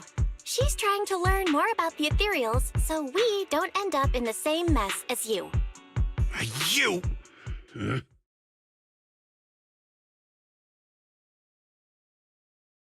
Huh? Roxy, do you think I'm absurd too? What do you mean? You've always been a little absurd, no? just kidding. I've gotten used to your unique way of thinking. Ethereals are dangerous, sure, but that doesn't mean strangers are any safer, right? Ah, I knew it! Now we're totally in sync! Like how Ahriman and Spectre always find each other in the dark! Plus, that investigator earlier was quite the weird one. I mean, that's the first time I've ever heard anyone accuse Chestnut of hurting someone. Wait, Chestnut? Who? You mean that little hot tea the investigator was talking about? Yeah! Chestnut is a good girl. Ever since I met Chestnut, she's never harmed anyone from outside the Hollow. More than once, she quietly led me to injured investigators so I could help them. This one time, right around here, my carrot stopped working. Chestnut just happened to stroll by and guided me out. A hottie? Working as a rescue dog in the Hollow? Are you serious? And here I thought your ideas from earlier were wild. There's other reasons, of course, but I trust Chestnut. She's always been gentle and kind.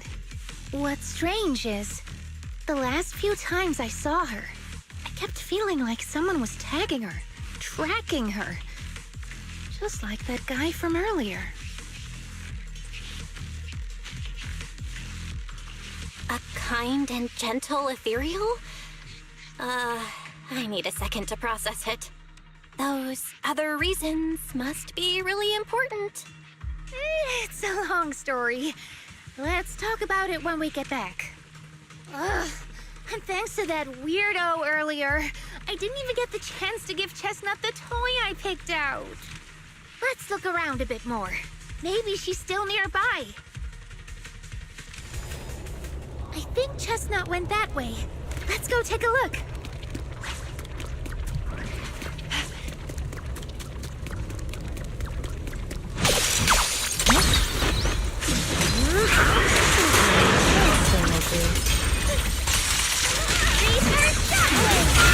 A little Lucia, I'll face the enemy.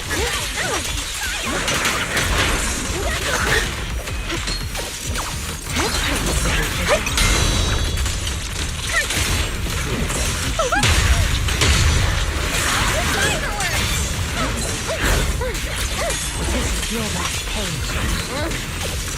Yeah, here we go.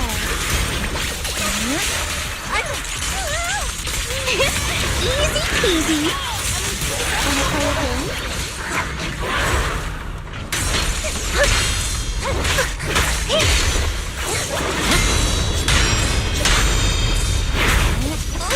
I'm right behind you. Chestnut, I know you're there. You didn't hide your tail properly. Did she actually understand that? Of course. She always understood me. Aw, you don't like it?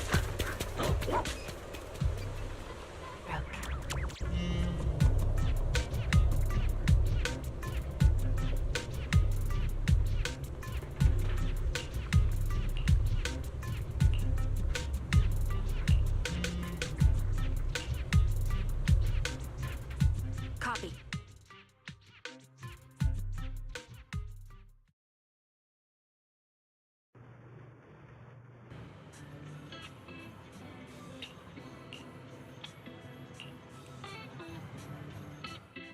Aw, Chestnut still wouldn't take my gift. Do you think that investigator spooked her? Maybe that's why she's being extra cautious today.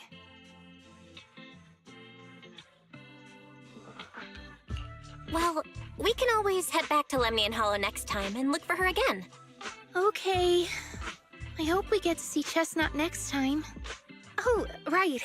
I promised to tell you why I trust Chestnut, didn't I? Well, it has something to do with the night horror legend from my tribe. Long story short, Chestnut is a dream. I think I remember you mentioning the night horror. But you never said it sent you a gift. Can you tell me more about it?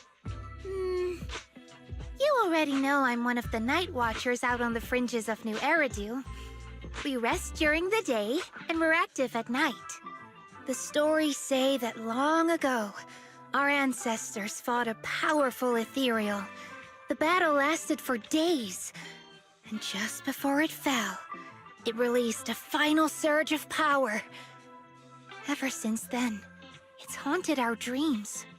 Sometimes, when our people fall asleep at night, they dream of the night horror. And in their sleep, they walk straight into the hollow, drawn to its call. Just before the ether consumes them, before they become ethereals, they regain clarity for just a fleeting moment. Over time, we've come to realize that the more people who fall asleep, the stronger it becomes. What a terrifying curse! Is there a way to break it? No. That's why we moved to the outskirts of the city and stopped sleeping at night altogether. If we must rest, someone always stays awake to keep watch. The strange thing is, the night horror left more than just a curse. In the hollows, ethereals don't attack us. They see us like we're one of them. And this staff, it's the only weapon left from when our ancestors fought the night horror. It lets me mimic ethereal abilities. The chieftain said I was the most gifted of the younger generation, or something like that. I'm still not sure what made him decide that, but he gave this staff to me.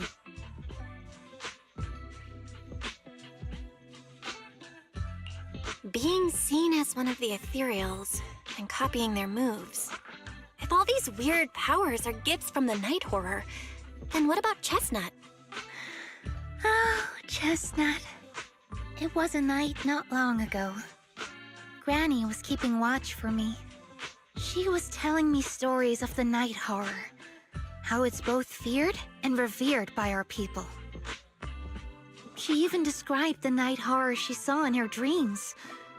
Just like everyone else said, a stunningly beautiful ethereal, almost godlike. That night, I dreamed of the night horror's gaze. It was looking at me. And in front of me, there was a little hottie. It looked tired, like it had been through a big fight. We stared at each other, like survivors meeting after a disaster, still cautious, still on edge. Not long after that dream, I met Chestnut right where the dream had guided me. She didn't seem eager to be friends, but she wasn't hostile either. And she treated the other outsiders kindly too. That's why I've always believed Chestnut is a gift. A little dog sent by the night horror.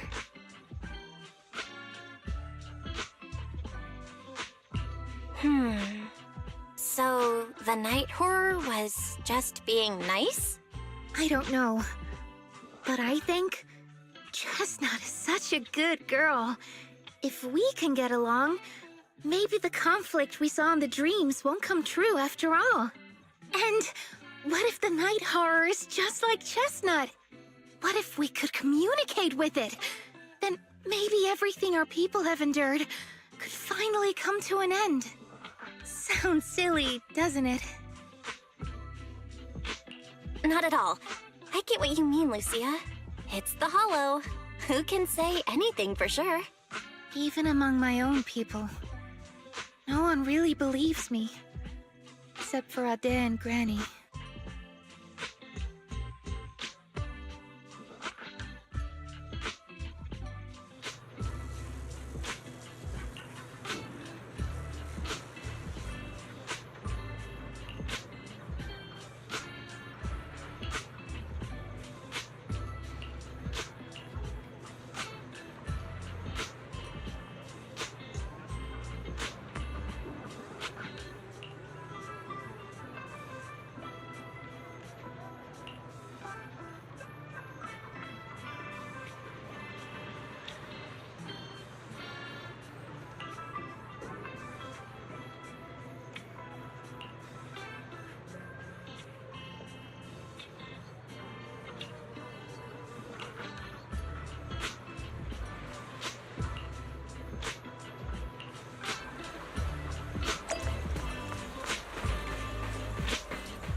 What happened?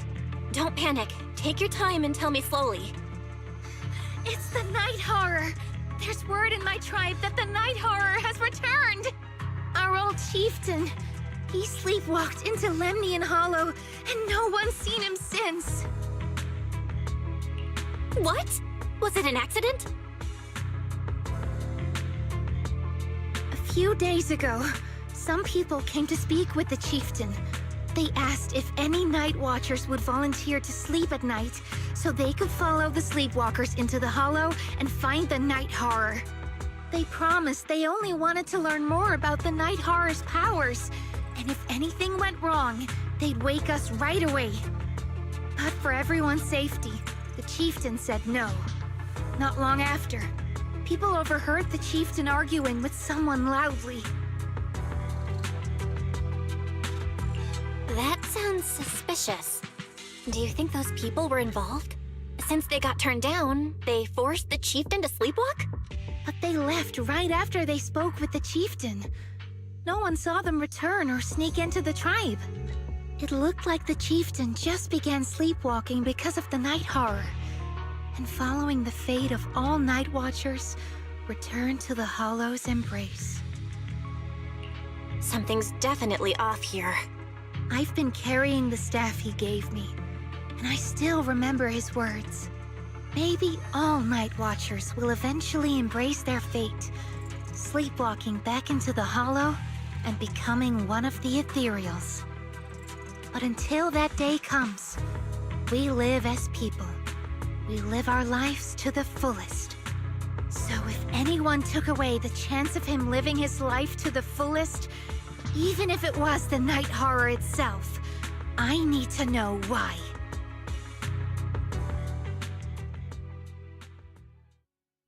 My dream seems to have become a reality. Soldier Orphic, Oboe! Geared up and ready!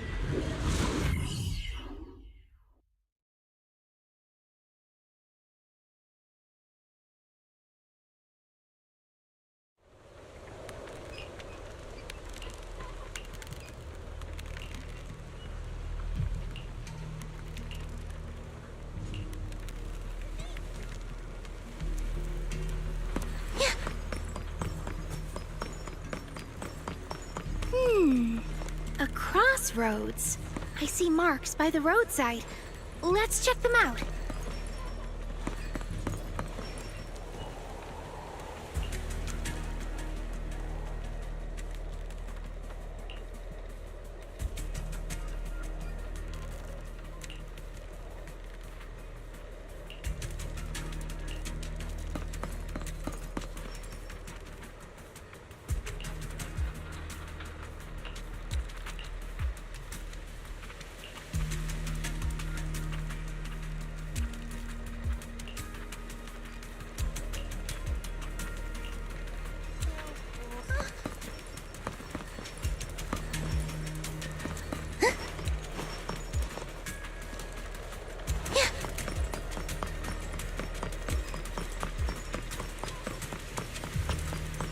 The ethereal seem loud up today.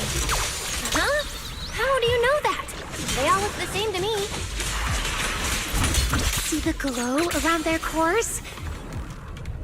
It's shifting fast. Much faster. About 20% quicker than usual. Whoa. You can tell?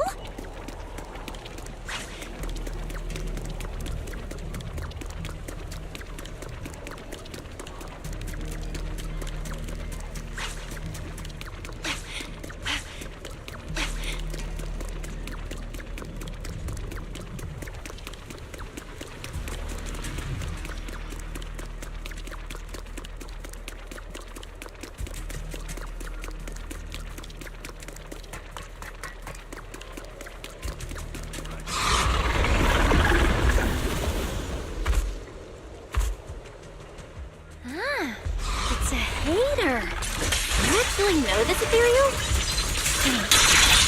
With the chieftain? No, not like that.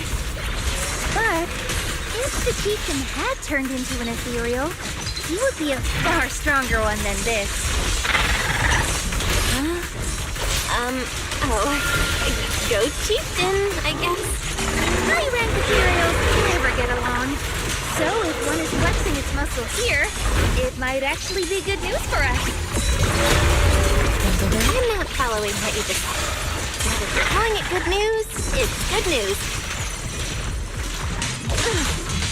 Yep. But first we need to deal with this little troublemaker. It's being a menace. Relax. My wings take you will rest amidst the ice.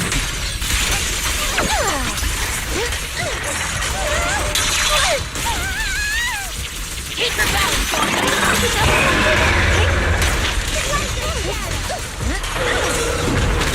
Let's provide cover fire. Get behind me, Lucia.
No other clues nearby, huh? What was that? Huh? Chestnut? Did you come looking for me to hang out? Oh, you mean you want us to follow you? Come on, let's follow her. Hold on, just like that? Let's go! We've entered the Hollow so many times, but this is the first time we've had a tour service! Wait, watch out for ethereals! And I don't mean Chestnut. Emergency! Excuse me, coming through. Sorry, pardon me, coming through. Sorry! Whew, looks like everyone's in a rush today.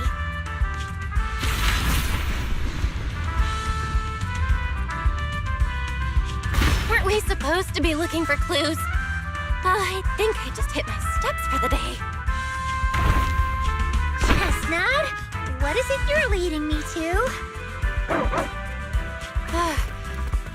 Don't tell me we'll get all the way there just to find out she was chasing after a lost chew toy or something. Are we finally here? Wait, that's... Kieran? And what's that beside him?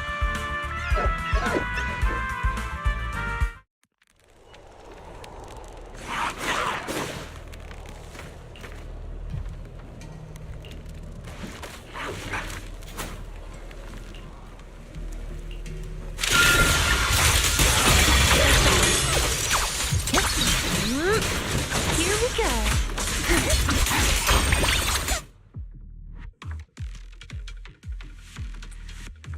Kieran? Kieran! Are you okay? Lucia? What are you doing here? I heard about the chieftain. I came here to see if there were any clues. What about you? Did you also sleepwalk into this hollow? I don't really remember. I asked a friend to keep watch for me, but somehow I still ended up sleepwalking. Before you guys woke me up, I had no idea I was here. It's pretty late. Maybe that friend of yours also dozed off. I don't know. I saw him as a friend. But maybe he didn't see me the same way. He's always in an investigator outfit. Last time I ran into trouble in the Hollow, he was the one who saved me. Lucia knows. When things go south in the Hollow, we Night Watchers are always the first ones to be abandoned. It's rare for anyone to turn back for us. What? Why? Just because you don't get attacked by ethereals, they treat you like you're some kind of freak? Mm-hmm. Especially when the ethereals come swarming, it really becomes apparent that we're Night Watchers. But then again, I guess it's not always intentional. Sometimes people genuinely can't tell. In the chaos, a Night Watcher in a helmet doesn't look that different from a frenzied maniac or a vicious striker. That's crazy. But there's something strangely funny about it, too. Sorry. I shouldn't laugh at it. In dangerous situations, people tend to turn on anyone they see as different. When panic hits, those so-called teammates usually choose to abandon us first.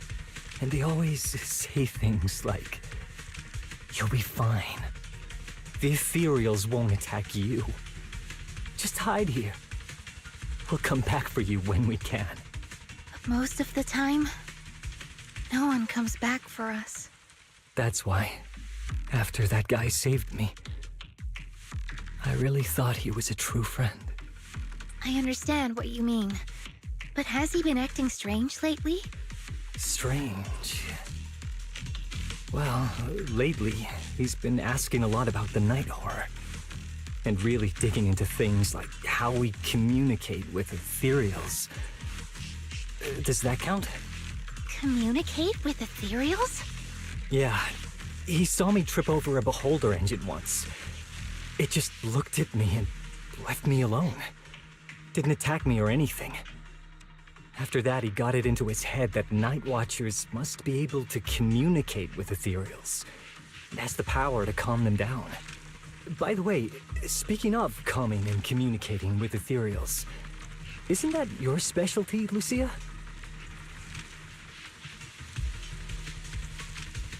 You mean those ethereals I summoned?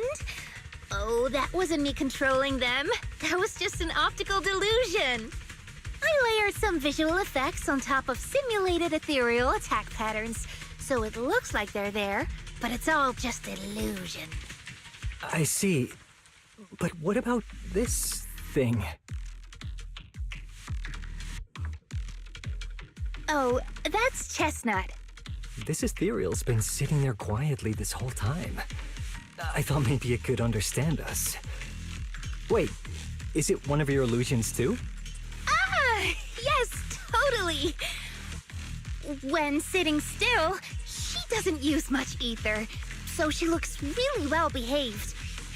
But if you try to make her do something, she can be a little slow.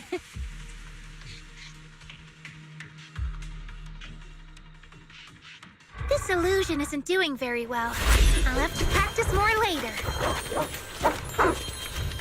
Aw, I was gonna ask her to do something else too.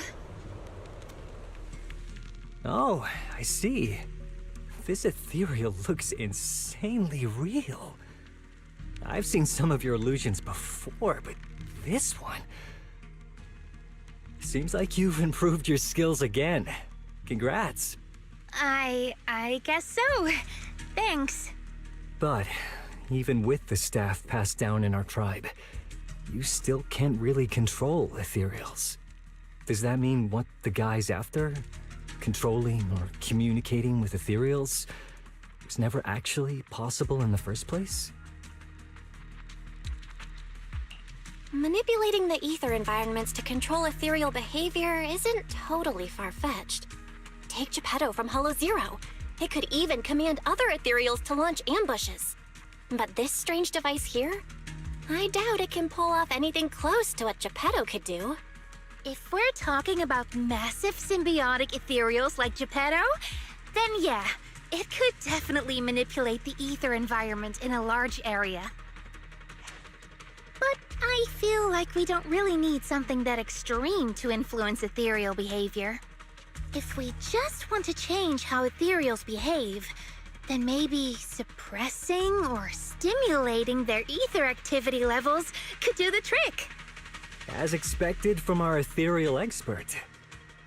Have you seen anything like that before? No. But the ethereals we encountered earlier were unusually agitated, as if they'd been provoked by something. Do you think it could be because of this device? And don't forget the chieftain's disappearance. What if someone's using the Night Watcher's abilities to try and communicate with ethereals, or to test how much they can control them? Are you saying that someone's been experimenting on us? Using our ability to sleepwalk our lives? For research? That's right. They probably want to exploit the Night Watcher's abilities to locate the night horror and research how to communicate with ethereals. This theory actually lines up with how we've been treated during Hollow joint operations. But it's just a theory for now. We shouldn't jump to conclusions. We need more leads, like figuring out what this strange device actually does. Okay. I'll keep you posted on what's going on back in the tribe.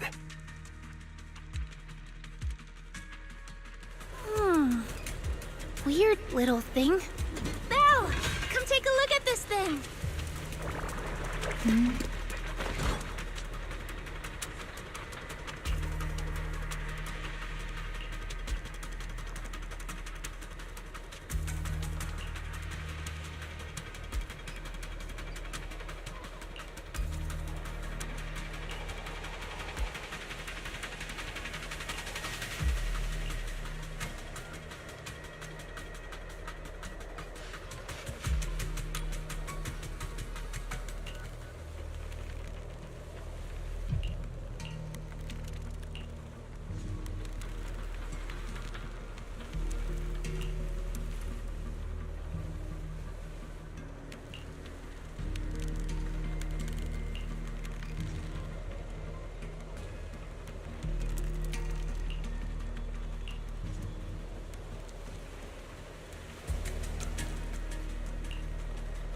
Chestnut?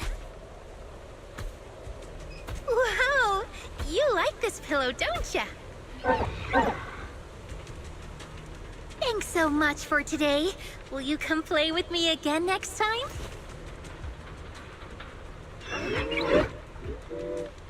Yes, she'll come too. It's a promise then. Who will come too? Me? It was nice meeting you, Chestnut.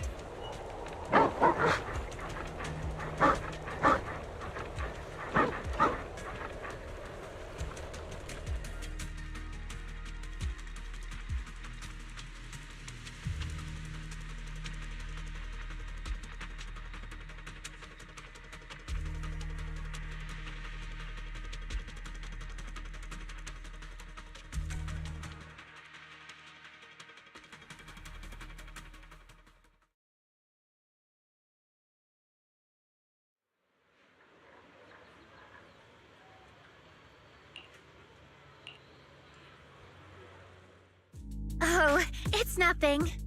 I was just wondering why the chieftain chose to give me the staff. If a family in Eridu had been holding on to a secret weapon, you'd expect it to go to someone powerful. Someone who could last the longest in the Hollow. Or someone who's best at taking down ethereals, right? Not that the Night Watchers believe whoever slays the most ethereals is the strongest, but I don't exactly have any other qualities that stand out. But you really know the ethereals. The staff is a relic left behind after the Night Watchers confronted the night horror. Giving it to the person who understands the night horror best totally makes sense. That does make a lot of sense. Actually, I've always had doubts about the true purpose of this staff. For decades, our chieftains have used it to fend off ethereals and protect our people from hollow disasters. But for me, defeating ethereals was never the goal. I wanted to understand them. Even among the Night Watchers, Some say I've strayed too far from tradition. Right. You've always had a special interest in ethereals. I don't think I've asked before, but what made you want to study them in the first place? Ethereals. Some are born from the Hollow itself. Some are the continuation of life in the Hollow. Some of them feel like projections of who we are in the Hollow. Others are quite literally the people we once knew. I keep wondering, when someone is corrupted and becomes an ethereal, when they lose their sanity and identity in the Hollow, is there really no way to bring them back? If we see the Hollow as our enemy, then it's nearly invincible. No matter how strong you are, I don't think anyone can wipe out every last Hollow. But if one day we could uncover all the secrets of the ethereals, or if the Hollow itself could answer us, then maybe there's still a chance to bring our lost loved ones home. We can't change what's already happened, but maybe we can still move toward a future where we no longer have to live in fear of the Hollow. Maybe. But, Lucia, those are some big questions. Perhaps the old chieftain gave you that staff because he believes in your search for the truth. Is that so?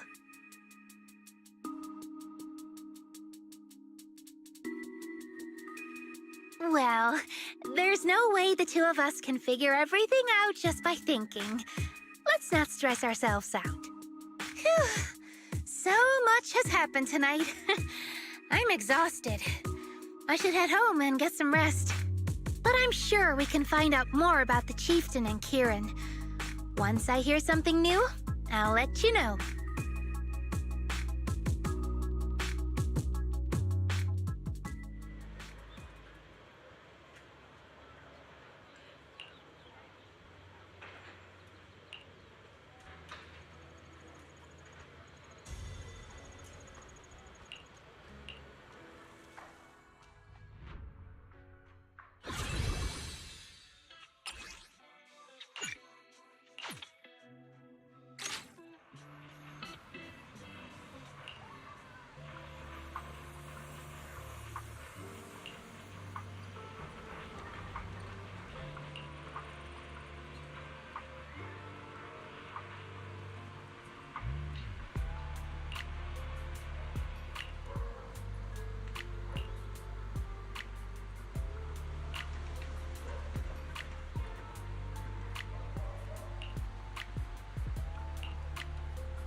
My dream seems to have become a reality. Ogle Spawn. At your command! Where are we going? Let's go! You won't be bored with me around. Got a new ghost story to share?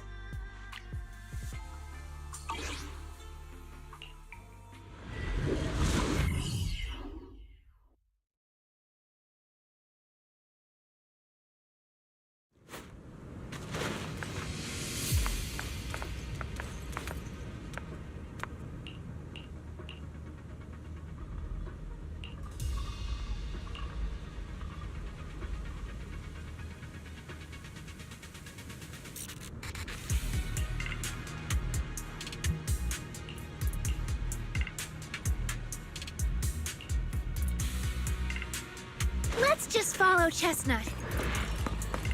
Whether it's the suspicious investigator we saw earlier, or... Chestnut should remember their scent.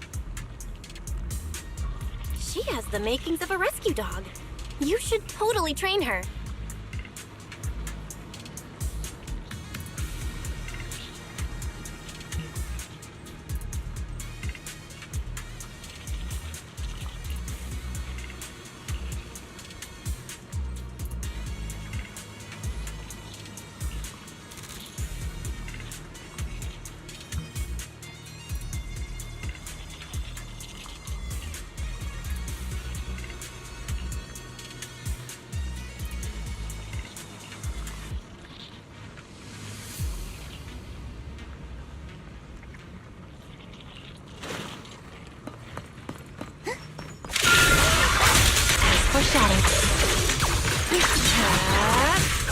we go.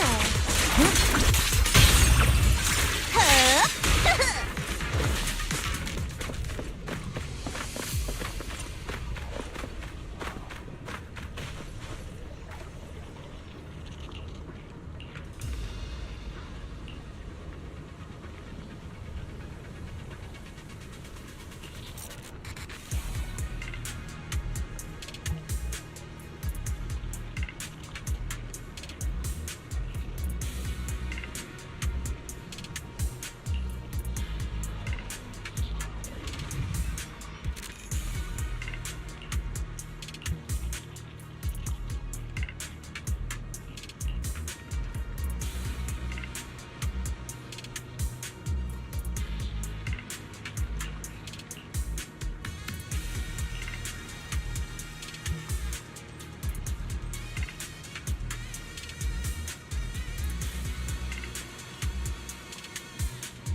Watch out!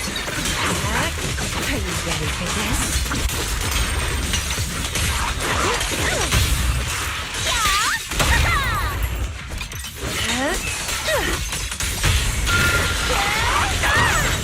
Get behind me, Lucia. Don't worry, one swing will do.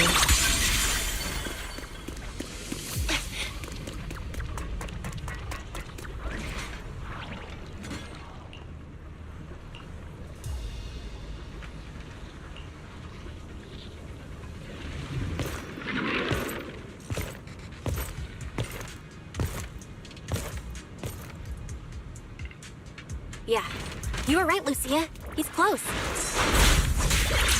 Sorry. I'll have to send you back to the Hollow. Here we go. Where are you going? Ugh. I feel like there's an endless stream of ethereals heading this way. Yep. They know exactly what they're after. If this keeps up, we're toast. We need to take out the amplifier now. Well. The device is broken. Guess you'll have to pay me back for that, huh? It's you. As expected from one of my own.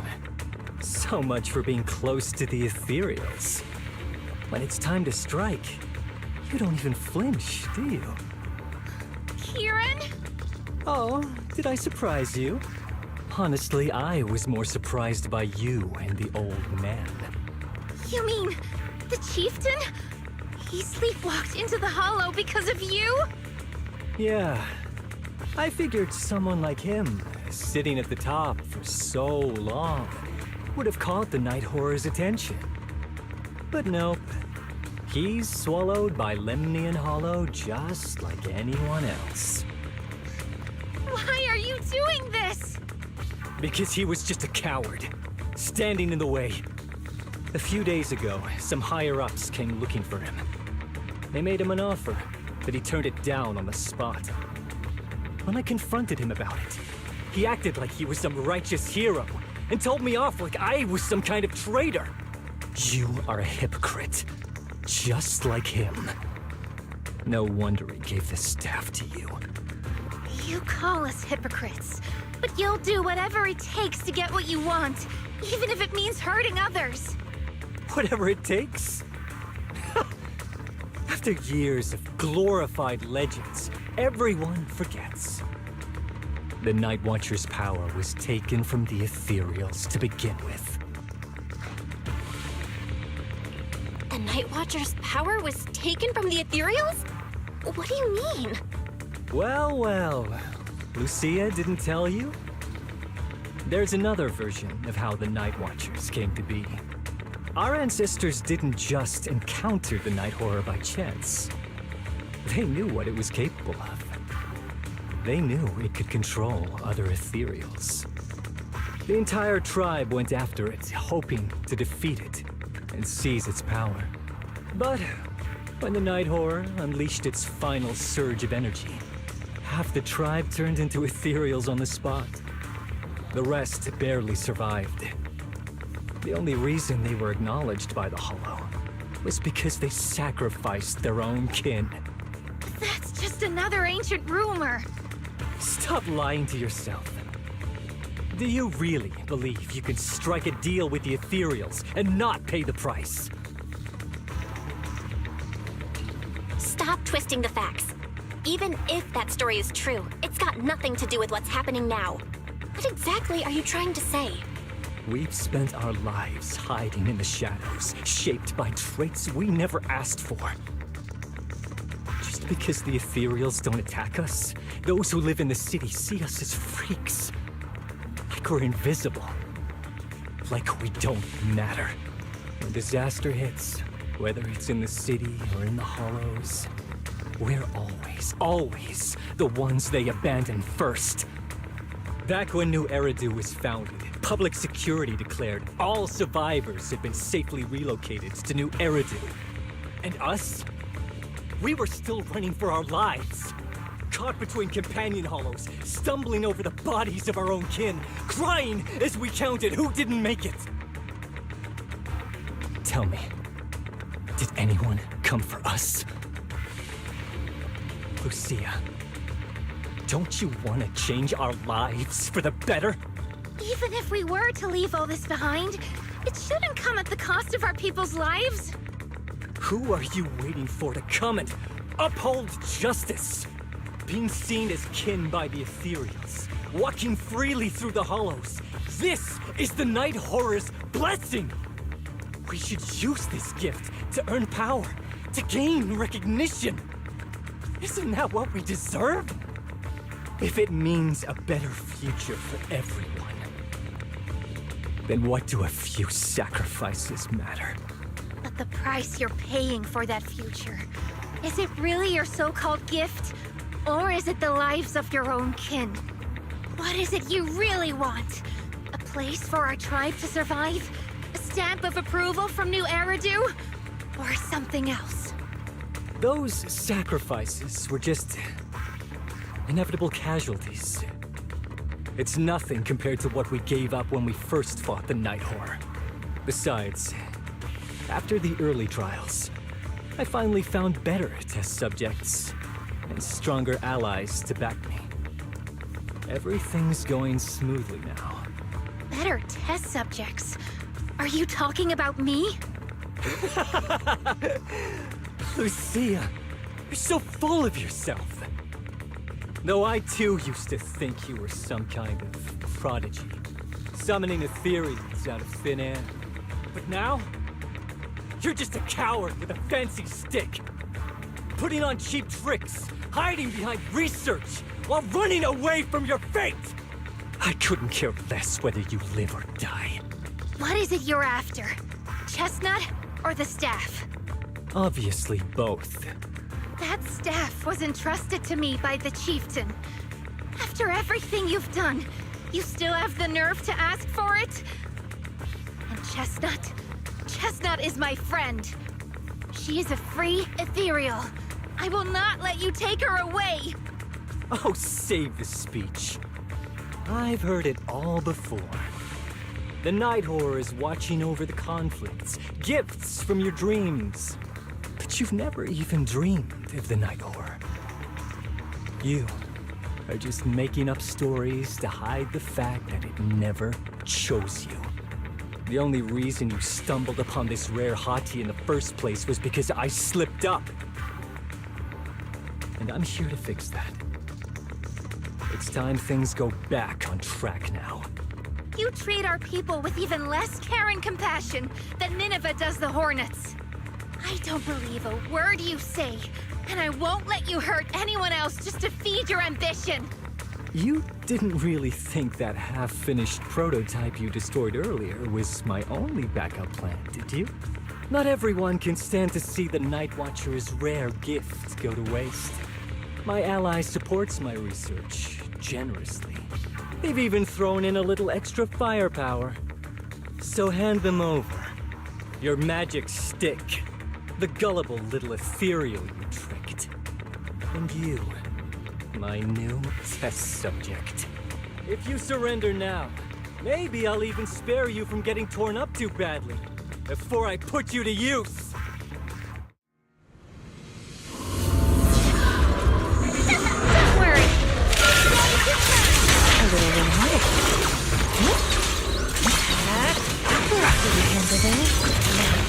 Now, little cuties, crush them!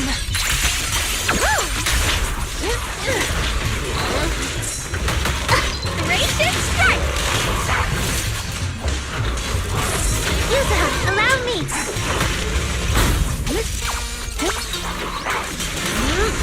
Don't worry.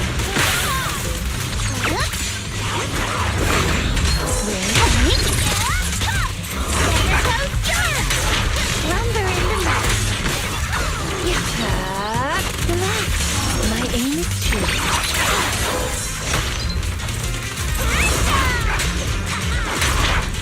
Lucia, I'll face the enemy head on.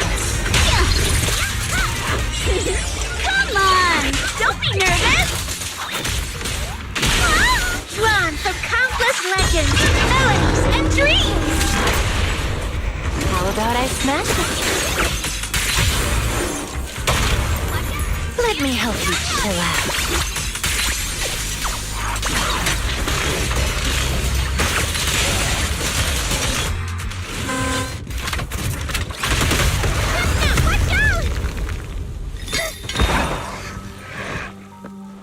So, looks like the staff didn't make you stronger. Why don't you give it back to me? I won't allow you to disgrace the relic of my ancestors! Chestnut! I will never give the staff to you! Instead of using it to hurt people, or treating it as a bargaining chip, I would rather use it to make new friends in the hollows!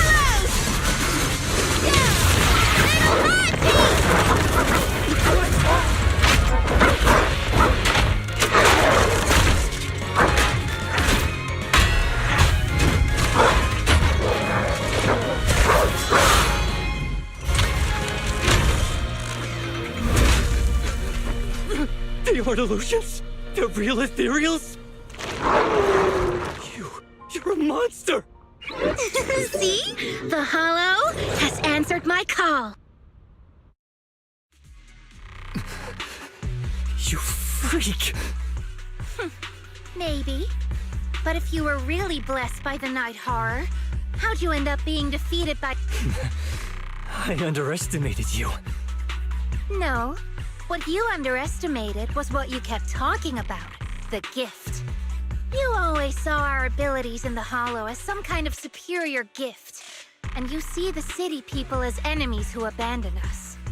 And when it came down to it, you forgot that we've been acknowledged by the Hollow and chose their machine instead.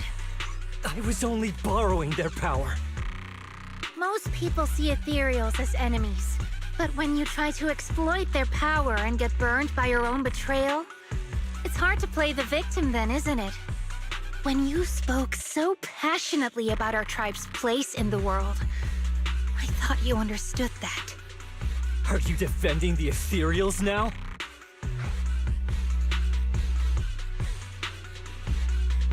Wow, that's not what she said at all. Also, Lucia's never stood by while ethereals were hurting people. You see the Night Watcher's power as leverage or a weapon for revenge. I see it as a way to understand the world.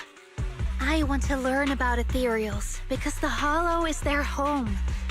They're born there. They exist there. And they return there. I want to learn from them. Not because you also want to find the night horror? That's only part of it. I want to find it. To speak with it. To try and fix the situation we're in. But that doesn't mean I'll stop trying to understand the other ethereals along the way.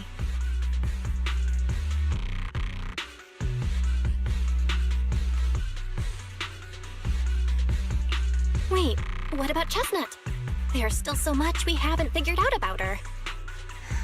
Chestnut, I might never be able to fully understand you. This is probably goodbye for us. You never said who your ally was, but I'm guessing they already know about Chestnut, don't they? That's right. I won't lie. I did promise my ally I'd bring back an ethereal that could talk to humans. He's very interested. So, make your choice, Lucia. Stay with her, wait for them to find her, and watch as she's dissected, destroyed? Or let her go deeper into the Hollow and never see her again. No need for threats. I know what you mean. People like us, strange, sometimes invisible to others. If we don't live among our own, it's nearly impossible to find someone else who's just as special, a real friend. Thankfully, I met my friends. Friends with genuine kindness, some patience, and a little passion. Sounds familiar. Who said that again? Wait, wasn't that what Karen said? The way to get puppies to like you? Friends. You mean the kind of friend who sends 2 messages in the morning when they wake up, then leaves you unread all day until finally replying right before bed? Hey, are you night blind or just stuck in your own little bubble? I'm Lucia's friend, and I'm standing right here. I stayed up way past my bedtime to be here. Don't act like I'm invisible. See? Staying close doesn't mean you have to talk to each other all the time. We live in different moments, but that doesn't keep me and my friends apart. Now, before I say my proper goodbye to one of my best friends, Chestnut, and hand you over to public security, I've got one last question. That ether amplifier of yours, what are its side effects? What? Right before I summoned the brave little hotties, I felt a strange power surge through me. In this area, only that amplifier could have caused something like that. But what's the price? You think that machine summoned those hotties? It's impossible. You've destroyed that thing completely. And as your tribesman, I didn't feel anything unusual. Maybe it's time you face it. You're just something that can't be explained. You're a... Oh, wait. If that word is all you've got left, then maybe just stop talking. Freak! Okay, I'm sorry. It's like something only angsty teenagers would say. Hear it one too many times, and it feels like getting brushed by Sordidus's tentacles. Ugh. Anyway, I'm taking you to public security. Our tribe isn't some lawless land. Now, it's time to say goodbye.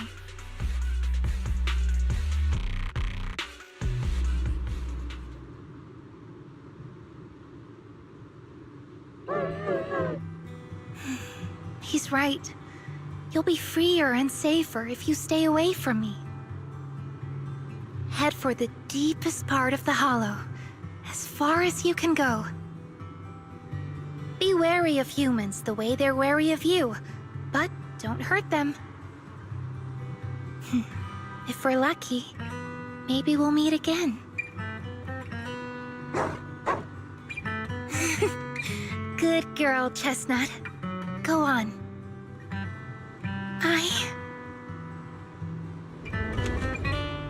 I will never forget you.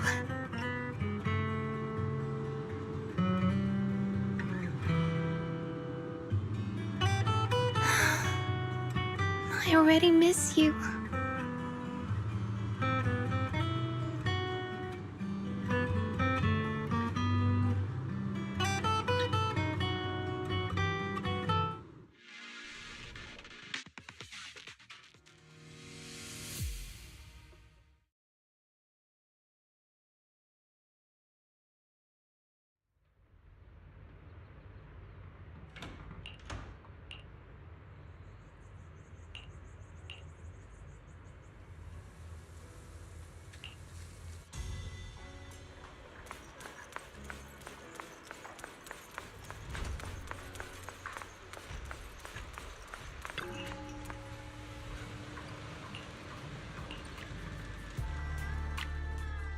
borrowed a vacant house from Monato so Kieran could stay there.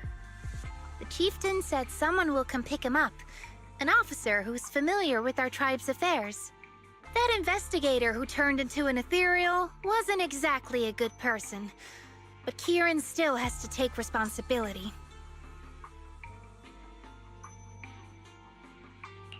Great. I'm glad things have settled down.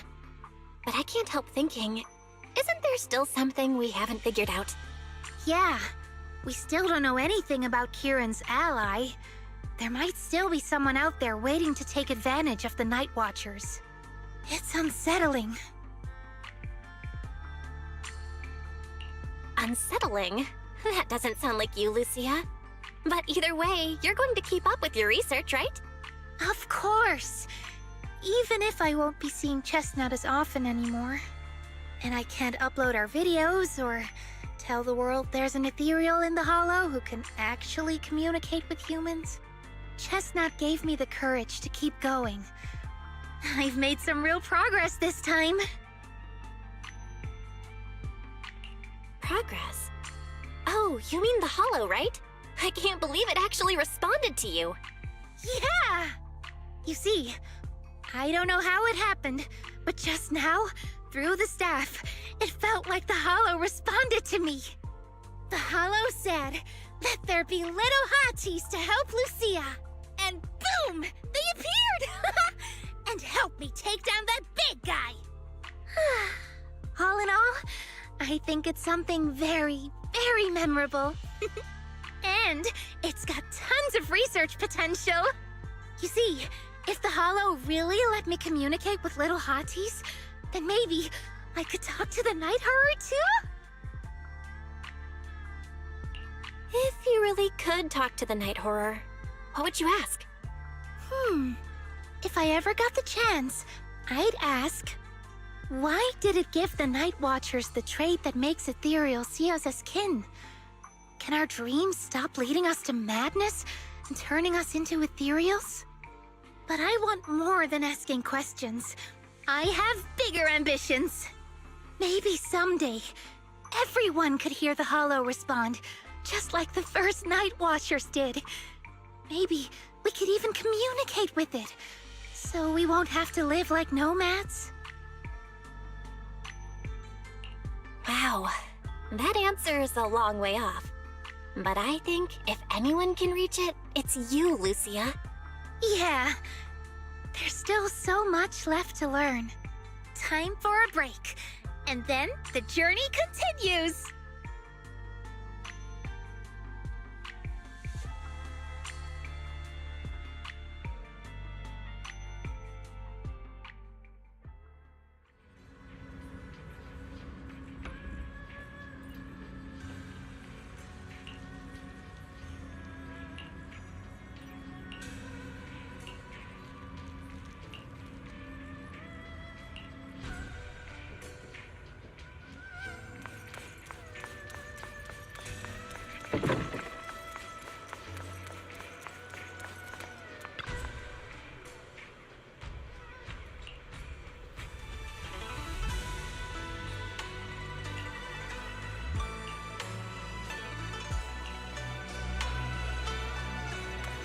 Although Lucia's always going on and on, like, we gotta be friends with ethereals. We can never quite follow her train of thought. But as her human friends, everyone really likes her. Plus, she's always so cheerful. So what's been weighing on her lately?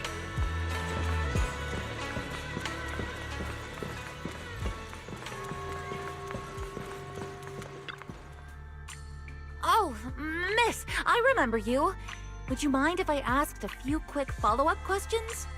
Oh, you mean the sturdy little pillow I bought here? Yes. Sure, go ahead. What do you want to know?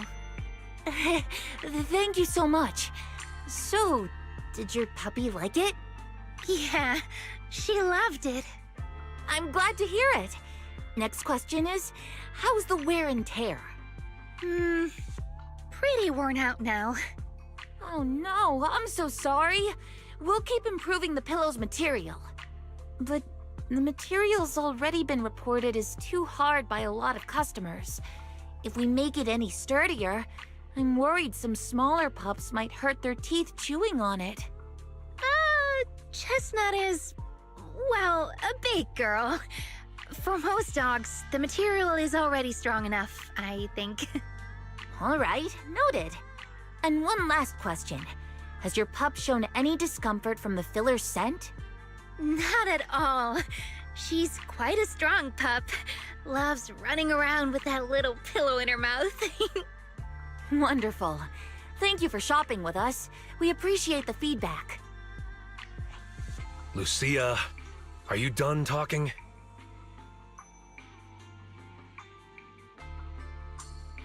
Huh? What's with that look? What were you guys talking about just now?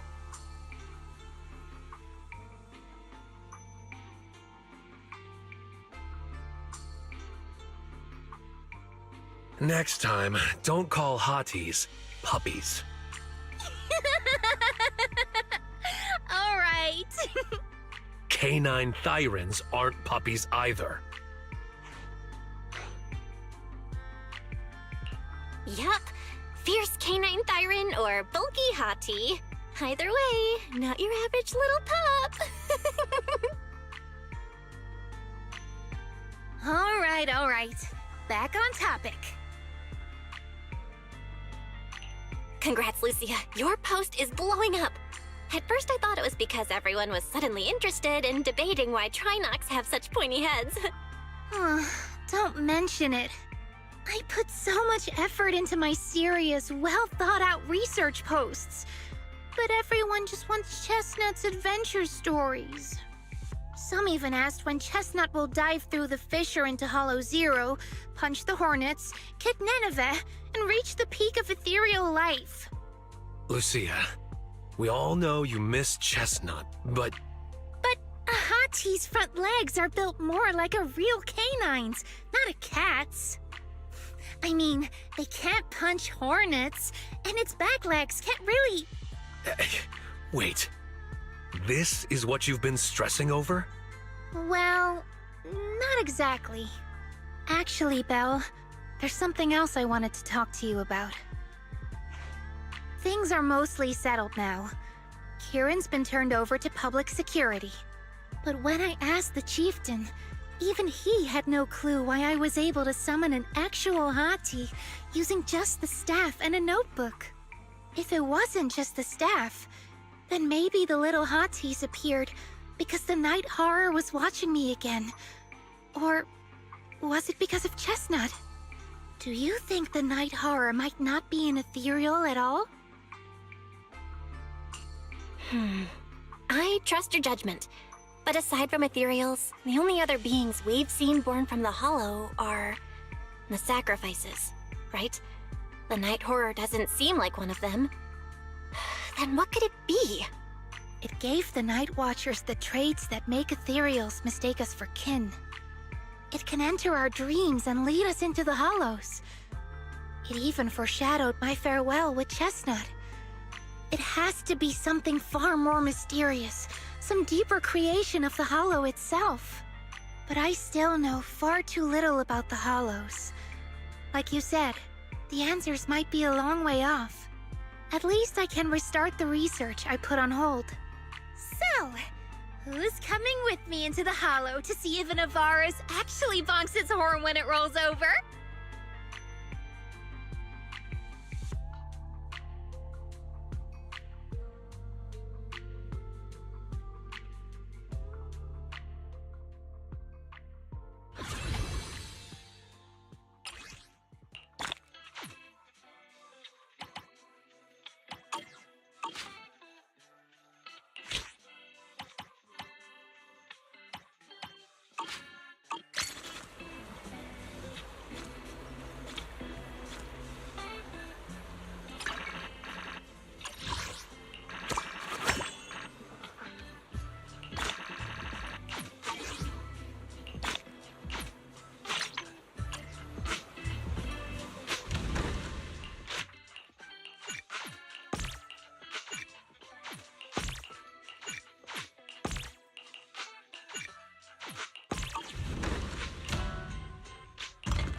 flurry of thrust.